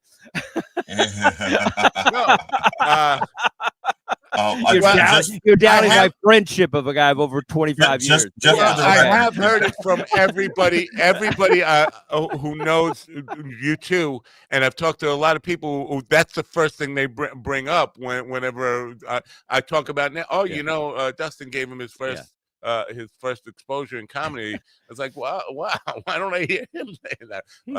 He says it, bro. You need to do a little more research. I know. Maybe you're on DuckDuckGo. Go back to Google. But he's blowing up now like the big one of the biggest. Let's talk about me. What about me? Enough of Nate. How am I doing? All right. Well, I did want to talk about the Nate Land Cruise thing because you're doing this Nate Land Cruise. I got up for this. Yeah, you did. And you know what? You should be talking to me instead of him because he knows who Nate Bargatze is. I honestly didn't know who he was until I started doing this show. Right. I would only be interested in you because I don't know Nate from Adam. Honestly, I really don't. Appreciate it. I'm not joking. I think Adam's first special was the Eden Kid, the one that blew up on Netflix. Eating kid. I love it. This I love it. cruise that you got like I don't know, 23 comics on, and Nate's dad doing magic on. I mean, there's cruise ship work, and then there's that 23 comics. You don't all perform like in the same room the same nights, right? How does that work? You've done it before, right? You did it last year. Yeah, this is not Broadway Comedy Club. There's not 23 people on a lineup. Yeah, right.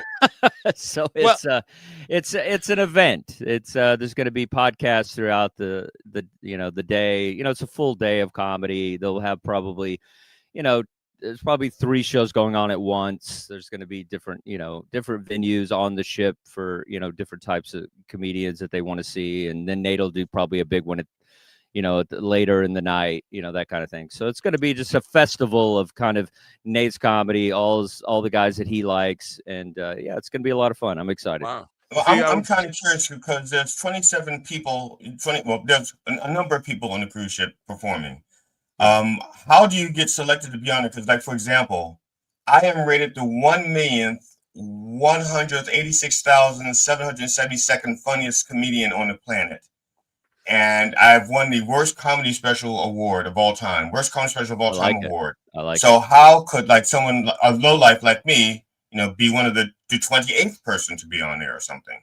In other words, where do you find the talent? Is it people who just know Nate, or is it you like come across people who go, I like him? I got nothing to do with selecting talent, but that's definitely that's years and years of like being there for Nate in the beginning, and even though he doesn't talk about it enough for Matt, but just kind of having relationships with people. It's like just after a while you accumulate this thing. Like if Matt got big, I'm sure he'd bring you on a ship if he was doing it. No, he wouldn't. No, he wouldn't. No. He was straightening me out because I did cruise ship work 50 years ago, and cruise ships were not what they are now. They weren't cities on the sea. They were, and basically with music, you'd get like a repertoire, but you'd get the same crowd every night because it wasn't a city. It was 1,000 people at most on the ship, and even that's probably exaggerating. So now it's different crowds every time. You don't have to like do a completely different set every night, right? No, they're definitely. I do the good cruises. Like I won't do Carnival or anything like that. Like I do cruises that Royal's great, MSC is great, and it's different now. They have comedy clubs. Right. It's like they're adult shows, and sometimes you'll have some family shows, but mostly, I mean, I'm doing one coming up. I have 13 shows in the week that I'm there. It's like 2 shows a night, 3 shows on Wednesday. It's great. And so you get a lot of reps, and I like to do a different show every time. That's the thing, is like I don't do the same set you'll never see the same set from me ever. And so I feel like I think comics should do that. I can't believe comics just walk through sets. Like you gotta spice it up. I have a question about that because and it sounds like I'm tooting my own horn, but I'm really asking you about this. I'm a prolific writer, and so it's hard for me to do the same set twice because I always have new stuff developing in my brain. But on the other hand, I don't have it because I have so much material to work on. I never get to the point where it's perfected. You know what I'm saying? It's like it's almost raw every time because it's so new to me. It's new to them as well. So how do you work with that? So that when do you have a time to, even if it's not perfected, when do you get to the point where it's good enough? How much time do you spend developing it when it's so much? Yeah, I think every comic has their killer blueprint. And when they go on stage, they know jokes that are going to work. And as Seinfeld says, he puts his in the middle, the new stuff or whatever. I think you just, you feel it out. And it's okay if something doesn't work right away. It's, as long as you have something in your pocket that's going to bring it back up. Like I think comics, there's this like nervousness to be perfect every time you're on stage. And I think, as long as you have a flow of jokes that are going to keep the crowd going, I think, dice it with the new stuff, spice it up with it, for sure. And you work it out. Now, I don't know how long you've been doing comedy, but did you have a ritual when you started versus, in other words, okay, forget that question. Your viewpoint of comedy when you started as opposed to the way it is now, how has it evolved over the years? Yeah, I think when I started, I kind of, I was a big fan of Kinnison. Stephen Wright was a big influence. And I remember just listening to his, CD over and over, Have a Pony or something. And so also Dangerfield. Like I loved Set Up Punch. Like I felt like that, and I still am pretty tight.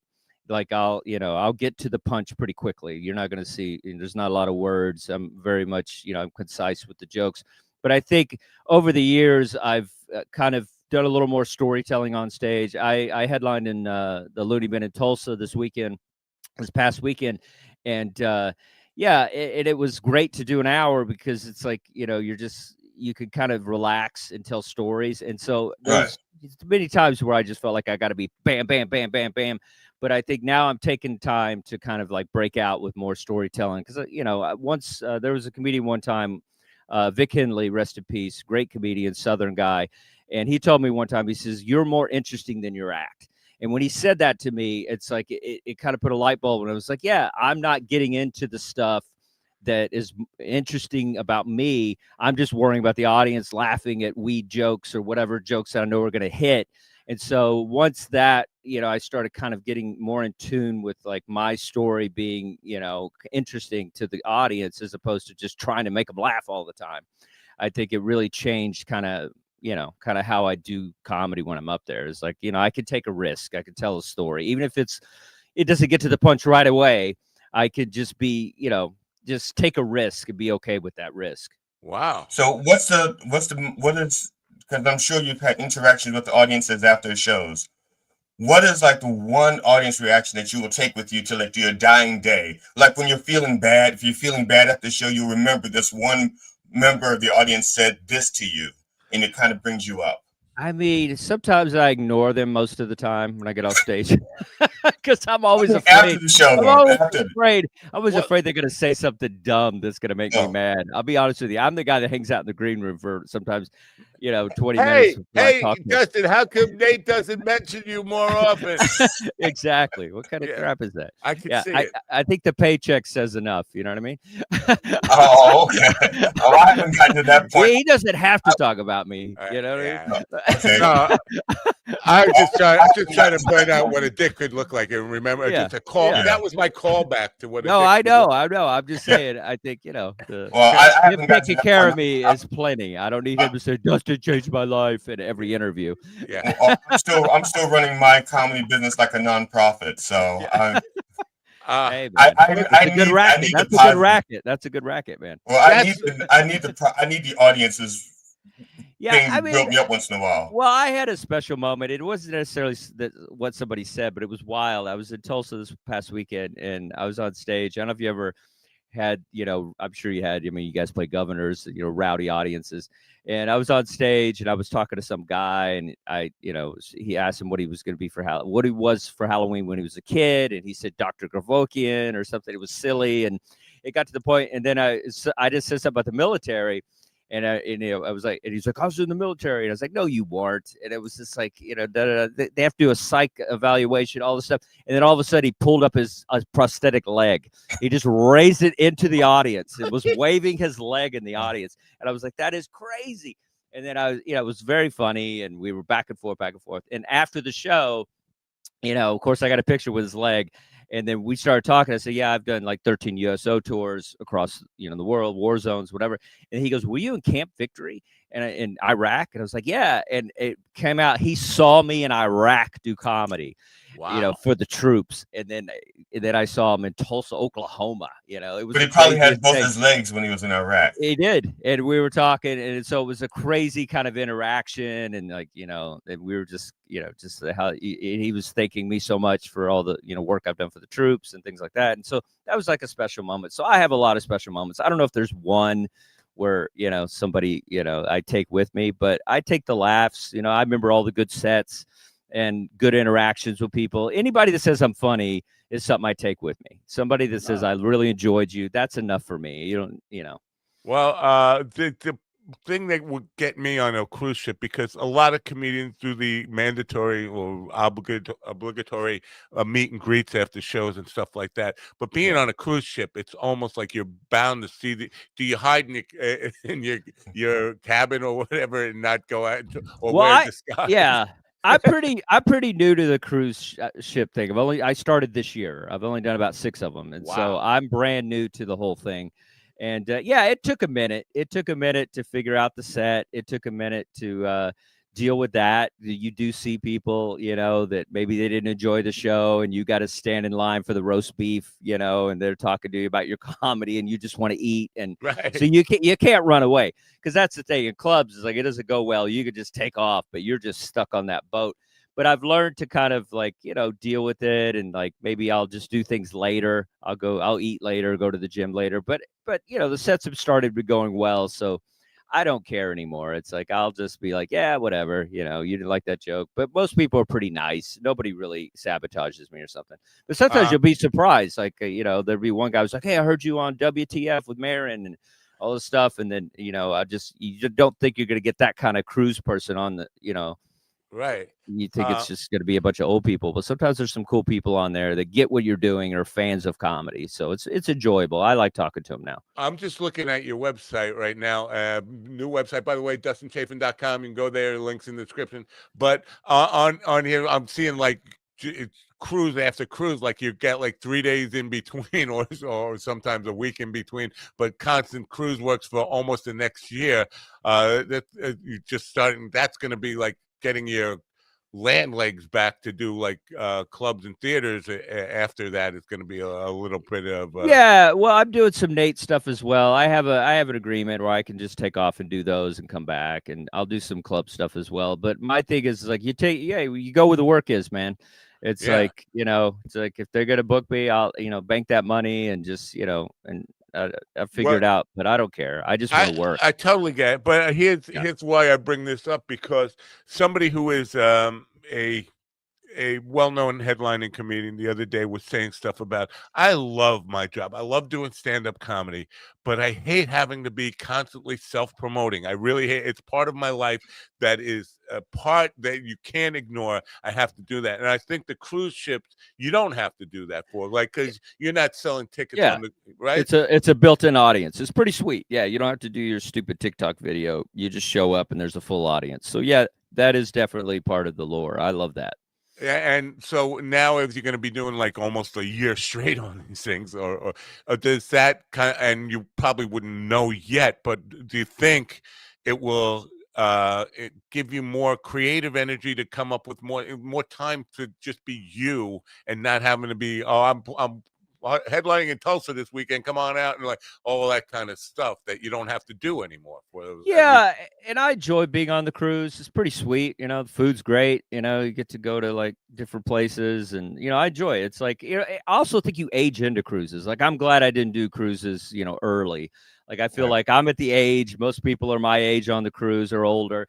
Like it makes sense as a comedian to find something that you can kind of, they don't care that you're not 20 on a cruise, but comedy clubs, you go down to the cellar or whatever. It's like, they want you to be the next young, whatever. It's like, you can kind of like, you got a steady gig. And the thing is with the cruises, you could take it or leave it. Like if you want to block out, I can block out 3 months if I want to, and just do clubs or, work with Nate or whatever. So it's like, that's the good part is like, you could just block out whatever time you need off. So I love that. Speaking of the military, we have a guy who has chopped off lots of legs in the military, who's also a comedian now. He said, Dustin, do you have an opinion of the World Series of Comedy? Good for networking, political? I don't know. Are you familiar? You know the World Series? I am. I was looking for my trophy. I got second out of 500 people. That was fun. Wow. But yeah, I like the World Series of Comedy. It's I always say it's like, if you don't have anything going on, if you feel like, you're just not getting enough exposure, then do something like that, like a festival, a contest, whatever. Like I did a couple years ago when I was like maybe the most veteran comedian on some of the shows, but it was great to be in Vegas. I did get club work out of it. I got a lot of relationships out of it. I got a manager. I'm not with him at the time now, but at the time it was good. And yeah, it's definitely anything where there's a bunch of comedians and a bunch of industry is always a good thing. Right. So it's like, because it's like you just never know, like who's going to be there, and it's also good practice as a comedian to be able to do comedy under pressure. because basically anytime you do television, anytime you're doing a late night, anytime you're doing, anything like that, it's like an audition for a club, whatever. You have to be tight. You got to do your 5 minutes. You got to be perfect. So it's like, all that pressure makes you a better comedian. Yeah. Now we are seeing like, and I'm not going to ask you to kind of give commentary on the Austin music scene and things that are going on, but a lot of comedians are now, or young people in comedy, and they can be old age-wise, but young in comedy, are looking for this one big home run shot that's going to put them in the spotlight and get them a Netflix special or whatever, rather than do the work. Has it always been that way? Like when you were in New York, in the clubs in New York, was it like that? Like people looking for that one big grand slam that's going to put them in the spotlight, or were people more dedicated to the craft and loving the craft and doing it for the experience and the journey more in the old days, or am I just being romanticized? No, now I'm finally connecting to you, but yeah, I feel like it is about the love. It is like if you don't love this, then you're not going to enjoy cruises. You're not going to enjoy 14 people on Governors on a Wednesday night. You're not going to enjoy, just audiences heckling you or getting crazy and like turning the audience around, and like you're just like, if you don't love this thing, it's because I never chose this. It kind of found me, and I never thought I'd be doing comedy. So it's like once it found me and I fell in love with it, it was hard. It didn't matter if it was good to me or bad to me. It's like a woman sometimes. Right. It's like a woman that you love, sometimes she doesn't love you back. You got to do the work to get her to love you back, or maybe you let go for a while, you do something else. But I feel like I started comedy after the boom. And that was basically, it was like, there was this time when comics were like, they had Johnny Carson, if you had one good set there, you got a sitcom, or you got like national touring. And so when I started, that was kind of phasing out. It was, there was some guy called Chicken Man that went to Montreal and got some, sitcom, and then like something didn't work out or something, and he killed himself. It was like this tragic story I remember hearing as a comic. And then it was like, yeah, it was different. There was no Johnny Carson. Letterman kind of mattered, but it wasn't as big a deal as it used to be. And so now we're at a point where, like you were saying about social media, now that's, that will get you a Netflix special and things like that. But what I've noticed, though, I've seen guys who have that online popularity and they don't have the chops of working a VFW and an Elks Lodge and just, crap gig after crap gig. And it shows in their special, and it's like, and then the audience is like, they love them for being a podcaster, but then their stand-up comedy isn't as great as that thing. And so sometimes they lose interest in, their comedy per se. So, and it goes bad, so I think you got to put in the work and you got to love it. Yeah. I just wanted to put this in. Sunshine just wanted to thank you for going to Iraq. She said her son was there. Thank you for your service. My pleasure. Yeah. I did no service. I just said dick jokes in a microphone, but those guys are really, that was the best part of my comedy career. Anything I've ever done. Those are probably the moments you were talking about earlier, like what people say after the show.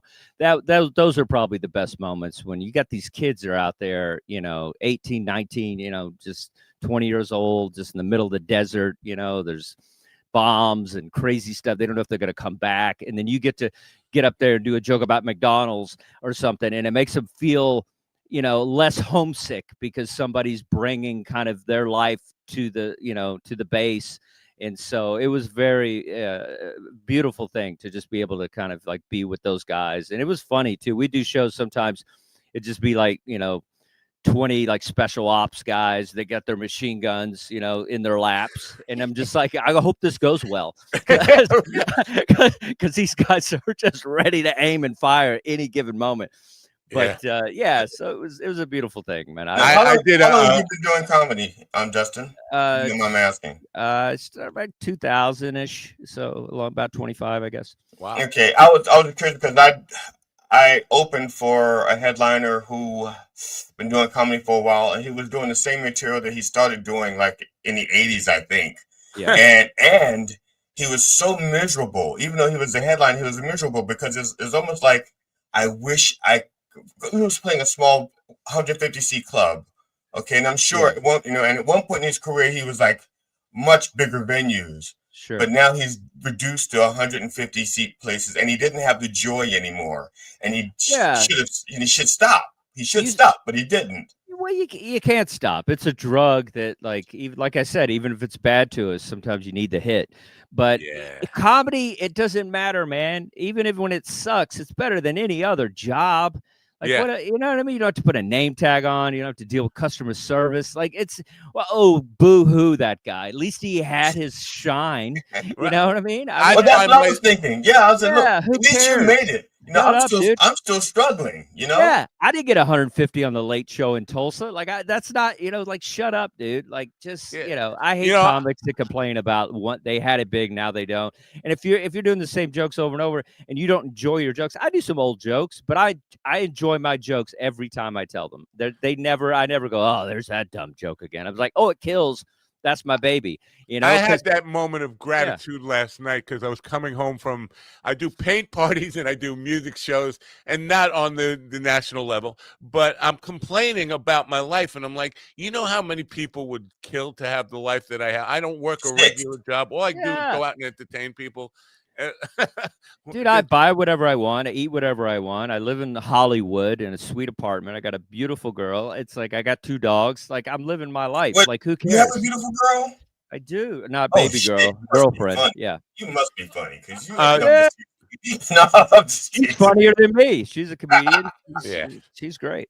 GD was talking about material just a second ago, and this is what I wanted to ask you about, because when I see you do Dry Bar, it feels like the Dry Bar hour, it feels like you wrote that hour for that. And I was talking about how Carlin used to write a unique hour, but now it seems like the writing style from the majority of the comedians that I see, and I see a lot of them, I go out to clubs more than the average person, is that they are doing the same material and just adding new small bits to the material, and then it evolves over time into a full set. Do you write an hour, or do you write? No, exactly what you said. I'm a normal comedian. I have jokes that work, and I try to, I'll find a new tagline on something. I'll find a new direction on an older joke. And I think, I mean, if I'm doing a new album or a new special, then, with the special, I did some stuff I'd done on an album because it wasn't a special yet. It was just album stuff. So I did some old jokes on albums and made it to the Dry Bar special. But it's your act. And so you build on it as you go. And I don't think there's a problem with that. If somebody does an old joke, like there's comics we know, Kevin is a great example, Downey, whatever. Like, he's a guy that has these killer jokes that he's been doing, and they're still killer. And it's like, nobody cares. It's like, because they love him. He's up there, sip, and he does this one-liner that kills every time. And so, I don't think that's a problem if comics are doing some of that material that they've done for a while, as long as they're trying to write new stuff and they're trying to make it fresher. Because you can make an old joke 20 years ago, you can make it brand new again, because everything comes back around. It's like, so you could freshen something up. So as long as you have that consciousness, you're not walking through some sort of zombie set that you did in 1989. I think it's okay to do a couple of old jokes as long as you're trying to freshen it up a little bit. There are certain comedians who get the privilege, I don't know if privilege is the right, they get this rock star, even Rodney Dangerfield even had this, where people want to go to hear the hits. He's not doing any new material. They go there waiting to hear their favorite jokes, almost like somebody going to a concert waiting to hear their famous song. Andrew Dice Clay, Rodney Dangerfield are the two people that I see that I've seen the crowd just like anticipating jokes like that. They don't have to write new material ever. Yeah, I mean, Andrew Dice Clay. I mean, nobody was bigger than him when he popped, and it's like he's still doing those nursery rhymes. I mean, those Otto and George lines that he's doing. He's still doing them. But sometimes the audience makes it hard for you to evolve. I know Pauly Shore. For a while he made his chops as the Weasel. Yeah. And then he went back out doing stand-up, and he didn't want to do the Weasel. But his audience, they were saying, Weasel, Weasel. And he was like, look, I've grown up. I don't do the Weasel anymore. And he got so rowdy that he started doing the Weasel character. just to please them because they wouldn't let him do the new stuff. Yeah, I mean it happens. I think he's also a guy that was enormous at one point, and so I think now he talks about kind of stories of making the movies and becoming the Weasel, and like he does kind of a behind the scenes of it, and then he'll do it. So it's kind of a cool approach. He'll kind of do he'll do that character, but he'll also talk about how it came to pass and growing up with Tennyson and Richard Pryor and all these people that mentored him, and like he'll give you the whole story now. So, but yeah, he's kind of turned into a storyteller a little bit. Yeah, he had to evolve. He had to adapt because he wanted to grow up and not be the Weasel, but his fan base was like, "No, Weasel guy." Yeah, well, most of his fan base is dying off, so I'm sure he's got to come up with new stuff. Stu, I want to be respectful of your time. I appreciate you getting up early, so we'll just keep. I got time. I'm fine now. It was just about getting up. We can go as long as you want. Do I have it correct that you were on WTF with Marin in the first season and the last season? No, I just did for the first time this last season. Yeah, I thought you were on like 10 years ago or more than that. Nope, this is the first time to ever do it. It was a big deal. I knew Mark not that well. We kind of had a back and forth that, Mark comes in and out of your life. Like usually there's something that creates tension and then you don't talk to him for years. And so it was kind of that kind of thing. And then, we just kind of reconnected and he asked me to be on the show and it was really exciting. I love that guy. I think he's, he really does a lot for comedy. I'm sorry, Matt. I have my heart out. I have my heart out at 11. I just want to say, Oh, you have a heart out? Yeah. All right. And Justin, if you don't mind, if it's okay, I'd like to be able to reach out to you because I have 2 podcasts I'd like to talk to you about. Absolutely. So, Matt, Matt, if you can give him my email, I'll give you Penn Gillette's email and. Okay. That's great. So just look up. I'll be sending you something. I gotta go get my hair done for a show. All right, yeah. He's poaching your guest. You see how he does that? Yes. But he knows I do it. Yeah. Absolutely. I'll talk comedy all day. Yeah. All right, thanks. See you later. Yeah. G.D. Fenderson going to get his hair done. I mean, I'm going to have my hair done after this show. I think you should go that look. We'll just go to Turkey and we'll get a hairline and then we'll just we'll do those braids. It'll be fun. Yeah. Now, because I heard the most recent one with Nate in the last. First of all, you're kind of like you're lifted to the same level of Barack Obama in importance now in the universe of being the one. Yeah, it was fun. It was fun. I was definitely an honor. There's a lot of big people that got to be on that, and there's a lot of people that didn't get to do the show. So it was a pretty big deal for me. That was a big credit this year. So that was great. And I appreciate him as his point of view on comedy and his dedication and love of the craft a lot. He has been kind of a lightning rod among comedians right now. Yeah.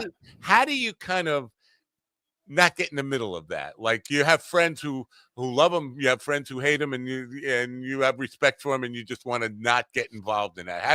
How do you manage? Well, Mark is a true rebel. He's punk rock. Like he doesn't care. He's a guy that paid his dues, man. He was out there. He played all these crappy gigs too.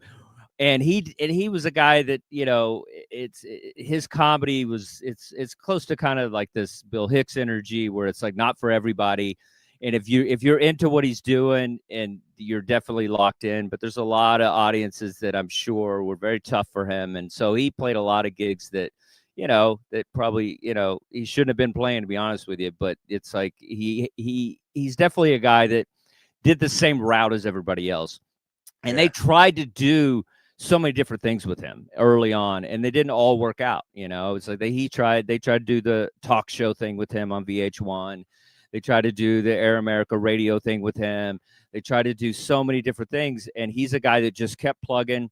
He's always been super smart and super interesting and just wears his heart on his sleeve.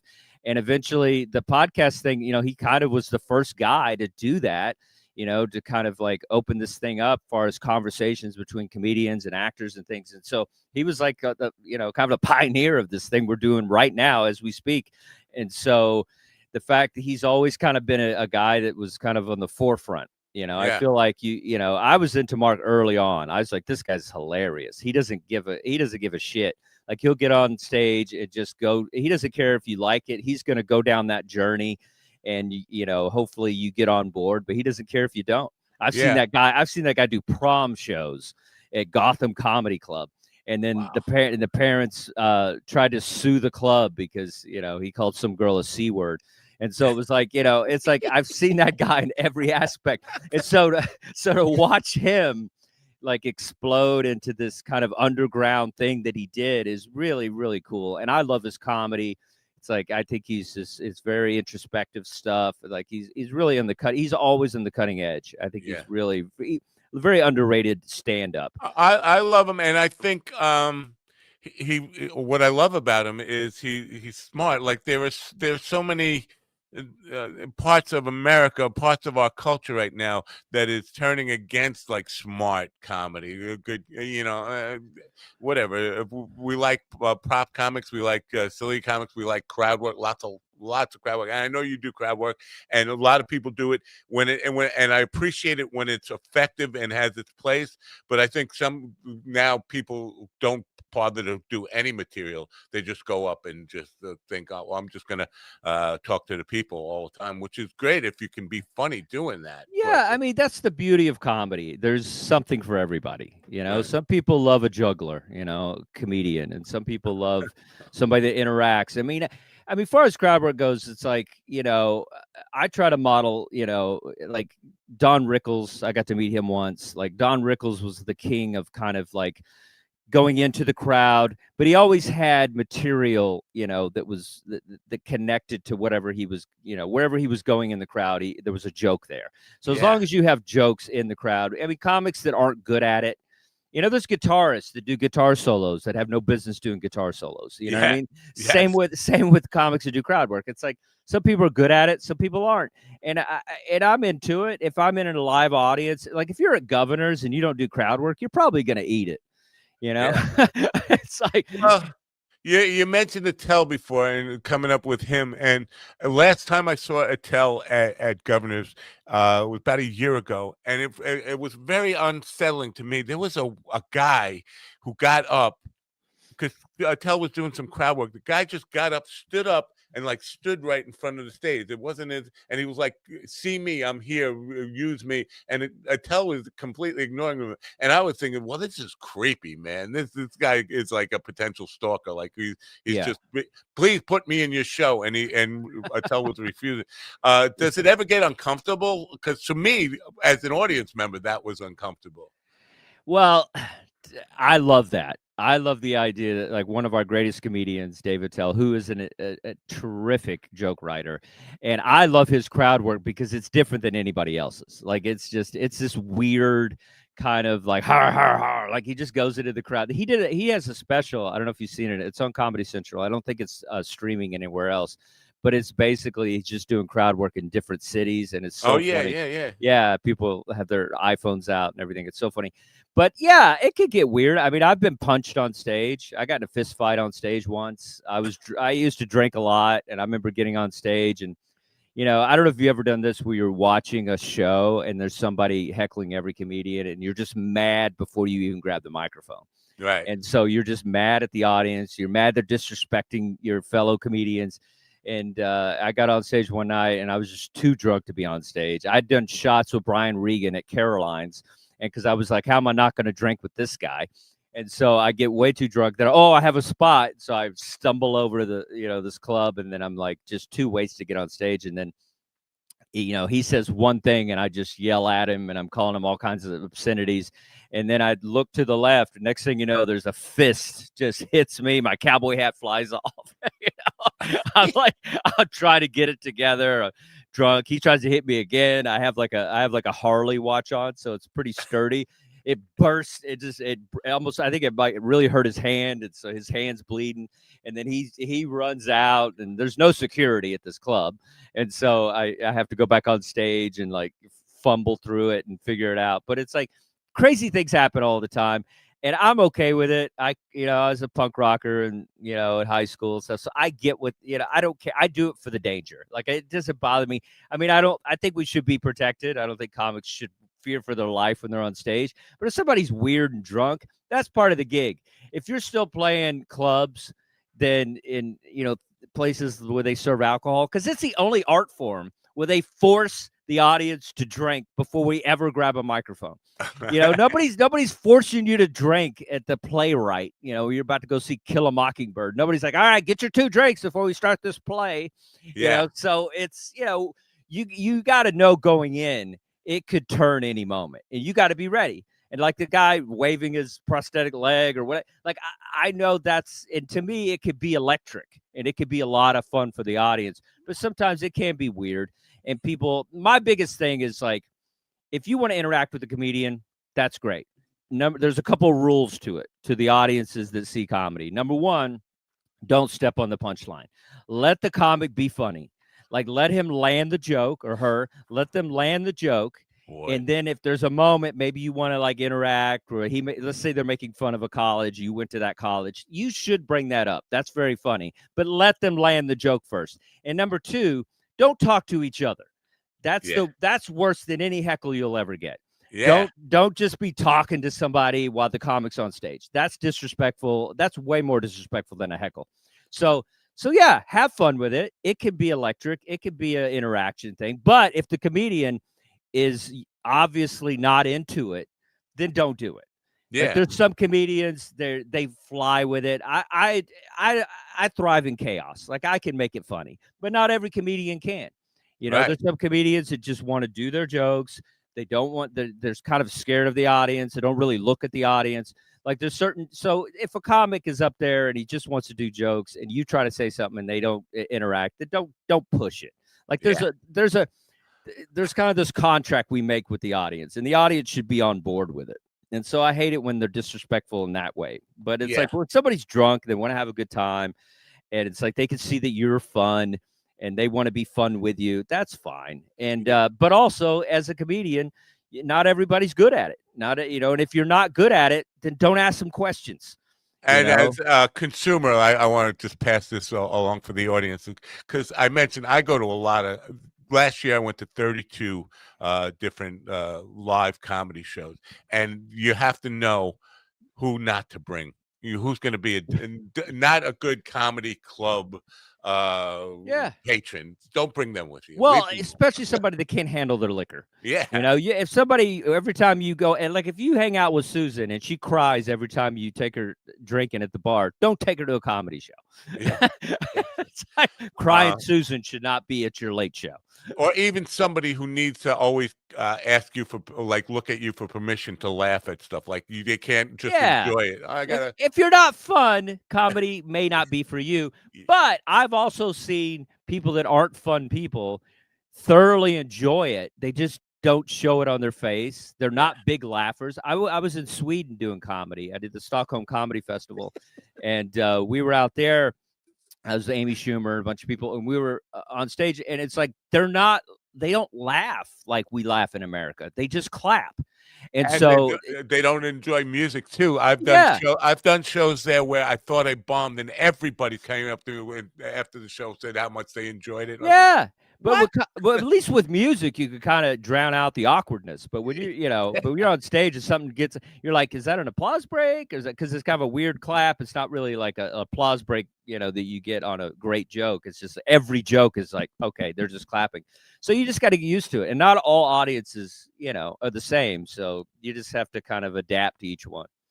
Have you done, because speaking of the alcohol thing, have you done stoner shows? Because this is happening now in New York. We have an area here I call Weed World, where it's blocks and blocks of dispensaries. It's on native land. So, but they asked me to bring in comedy shows, and like, I don't know if it's stoner comedy is necessary, because they get too tired or too stoned to actually laugh out loud. Have you done any? I was in Canada one time, and we did some club where it was like they couldn't light up, but they had these hot boxes that they kind of like just like a, I don't know, basically like electric bong kind of thing. Yeah. And so Yeah, it was funny because they would giggle, and then you would think they were laughing at your joke, but that they were laughing at something you said 3 minutes ago. So it was like just trying to figure out when to get them to laugh at the right time. And I was like, I think I was smoking weed at the time, so I didn't care. And then here in LA, I did a show at like a big dispensary studio thing, and my girlfriend, who's also a comedian, we're both on the show, and we don't smoke at all. I was, sober. I've been sober like almost 18 years, and like she's like 5 years, whatever. So I got on stage, and I'm not smoking, but the secondhand smoke is coming at me, and so, and I'm not I'll do shows. If I get a secondhand high, I don't consider that anything. I'm just like, this is my job. It's like what it is. Sometimes that might happen. If I eat a rum ball at a party, I didn't know it was a rum ball, I'm not going to go crazy. Like, it's just what it is. And so, but we hadn't been stoned in over 10 years. And so we were just on stage, and it was just like, just you're starting to get high, and I'm missing jokes, and like, I'm just not, my body's just, it's really hitting me hard because I'm not smoking regularly. So, and then afterwards, we're paranoid. We saw a cop. We're like, it's the cops. And like, it was like, and then we just went and got tacos and like try to sober up. So, yeah, but I think, it's weird because I think it could be done. I think weed shows are fun. I think you just have to kind of, expect it to be a little off, but you can have fun with that. I would much rather have everybody high audience than everybody drunk, to be honest with you. Yeah. That's an interesting thing because at least they're not going to be fighting, and because you talk about security, and this has been a something I've noticed for a while. There was a guy, not at Governor's, it was a club in New York, but he was on stage. It was like an open mic night, and he went to get the mic from the guy, and the guy slugged him, and he went down. And like, there is no security at the show. It literally knocked him out. And the guy, Joe Dees was his name. It was impressive to watch. He jumped up and, okay, how about that guy? And then bring it on the next guy. Like, didn't let it phase him. But there is no real. At most times, and maybe I shouldn't announce that. That's why you have to just, it's like, if you're not famous and you're not, you're not playing, quality venues, and then this is going to happen. And it's like, and that's, you have to protect yourself. You also, a lot of it sometimes is the comedian's fault, it was like that night, it was my fault. I shouldn't have, yelled at this guy. That was obviously a problem. And so some comedians don't know when to back off like problematic audience members. And so you just, it's a whole thing. Being a comic is like, there's more than just telling jokes. Like you have to, kind of be ready for crazy things to happen. You got to, I almost say, my girlfriend and I, we say that like comedians are like almost like FBI profilers. Like, that's why we could look at somebody and be like, I could tell what kind of person this guy is. I could probably tell what he does for a living. I could probably tell how old he is. Like, you just know certain things. So you have to have all these skills to be a comedian. You know? And you got to, and I think you should know how to fight. I think comedian. I was a Golden Gloves boxing champion when I was a child, so I know how to throw hands. Like, if you're going to be a comedian that berates the audience, you better know how to take and give a punch, because it could happen. The funniest story about that is Lenny Clark, who was getting heckled, and a guy started throwing fists at him, and he kept doing his act while he was beating the guy up. That's amazing. Yeah, it's amazing. There should be like, there is no comedy hall of fame like there is a rock and roll hall of fame. There should be a comedy hall of fame, and that should be the first inductee. There is a comedy hall of fame amongst comedians, and the biggest one is the guy. I'm sure you've seen the video where he's on stage. He's got a guitar, and he's starting to go into his act, and some guy's heckling him the entire time he's trying to do a song, and he just beats the guy with his guitar. And it's like, it breaks in half, the guitar strings fly up, and then he tries to continue his act after he just bludgeoned a guy with his guitar. And the audience is like, oh my God, what are you doing?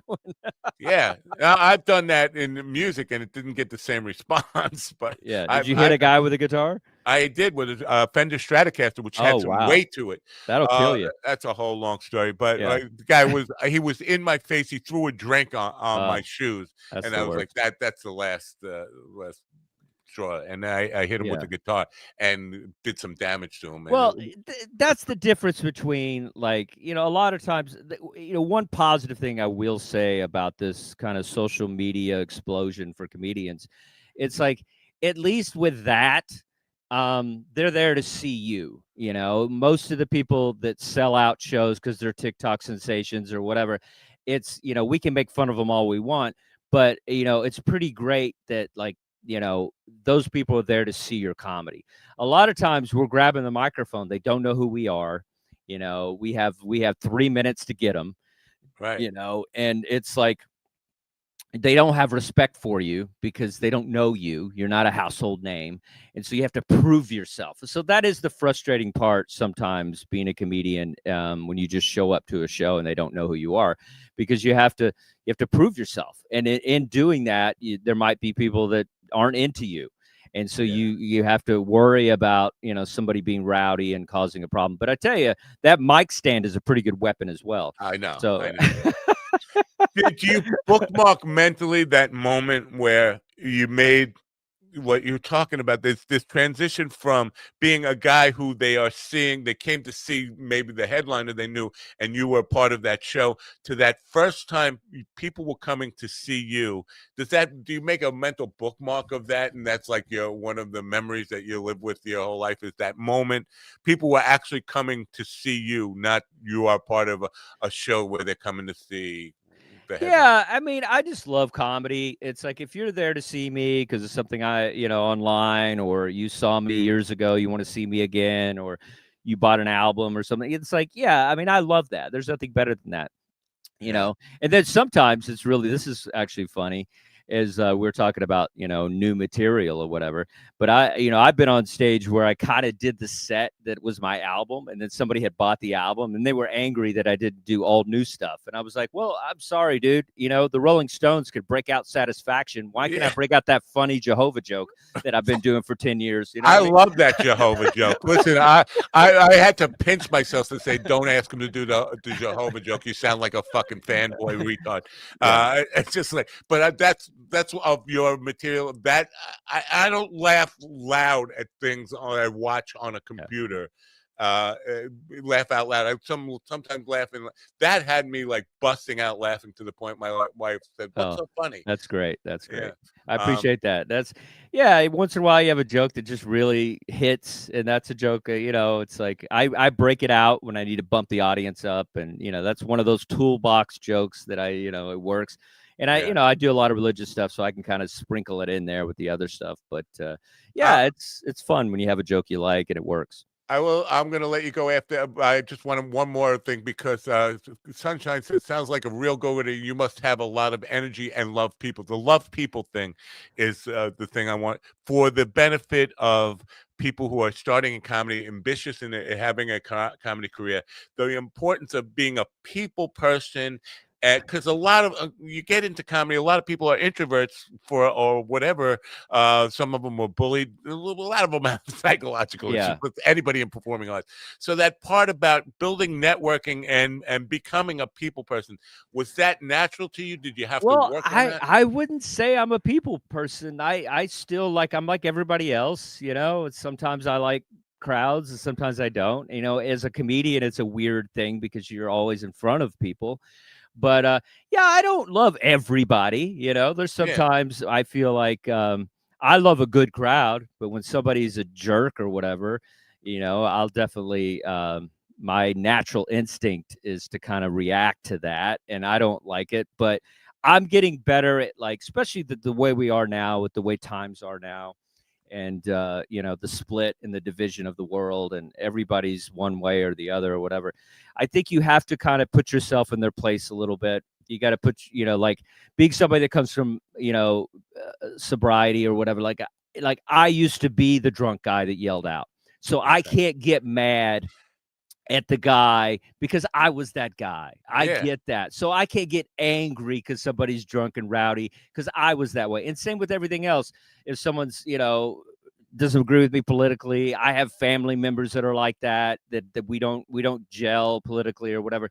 And so I understand them. So if they, act a certain way, like, you just have to kind of like put yourself and on both sides of the world or whatever, we have to put ourselves in each other's shoes. Yeah. And it's like we're all the same deep down inside. We're all kind of the same people. We wake up, we're trying to make a living, we're trying to eat something, exercise. We're all the same people.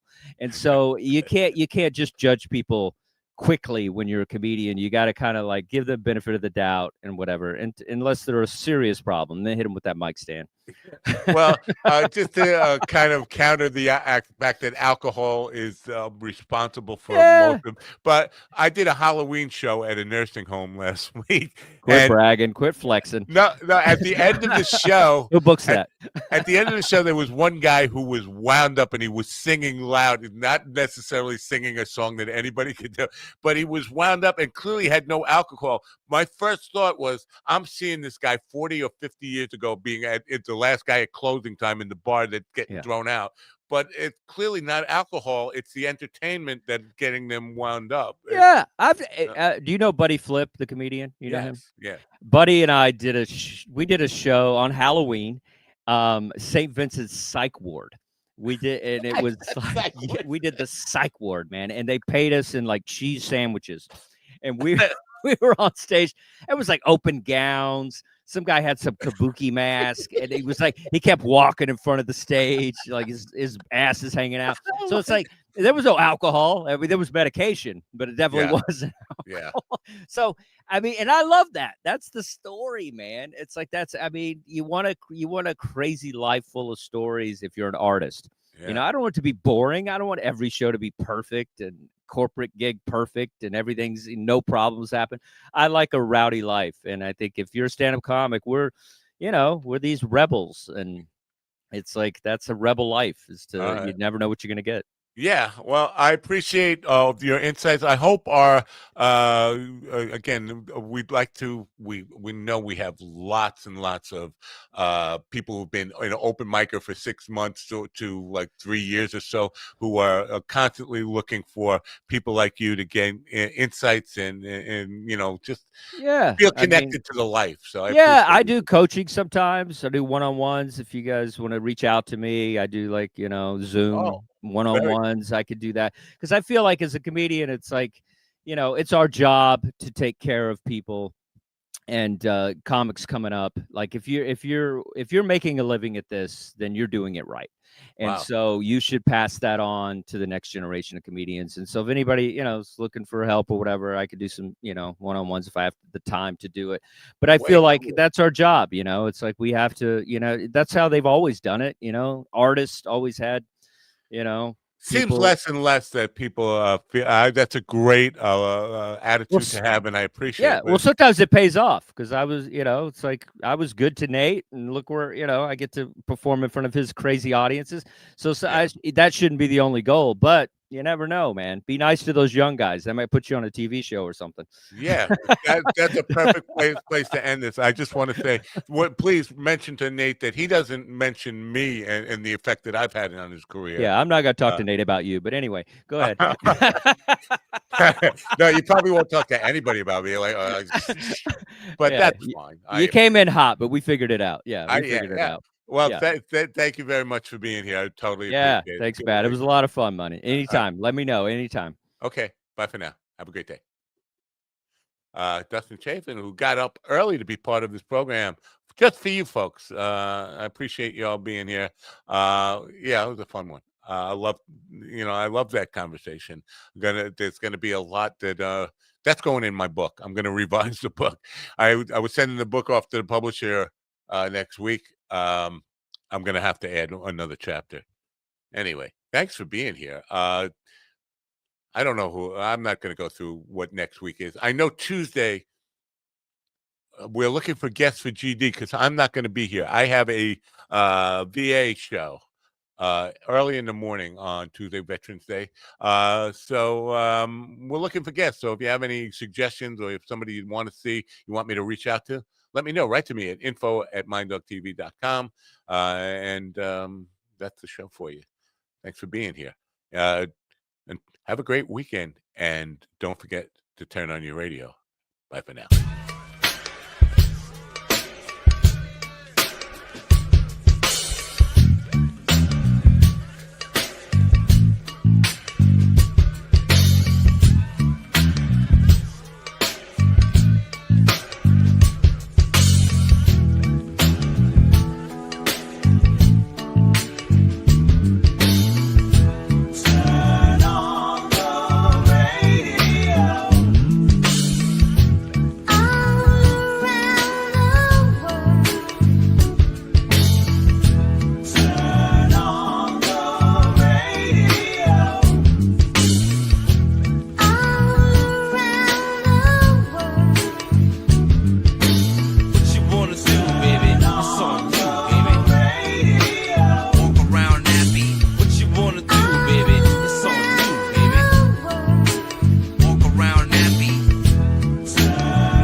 to me, listen to me, listen to me now.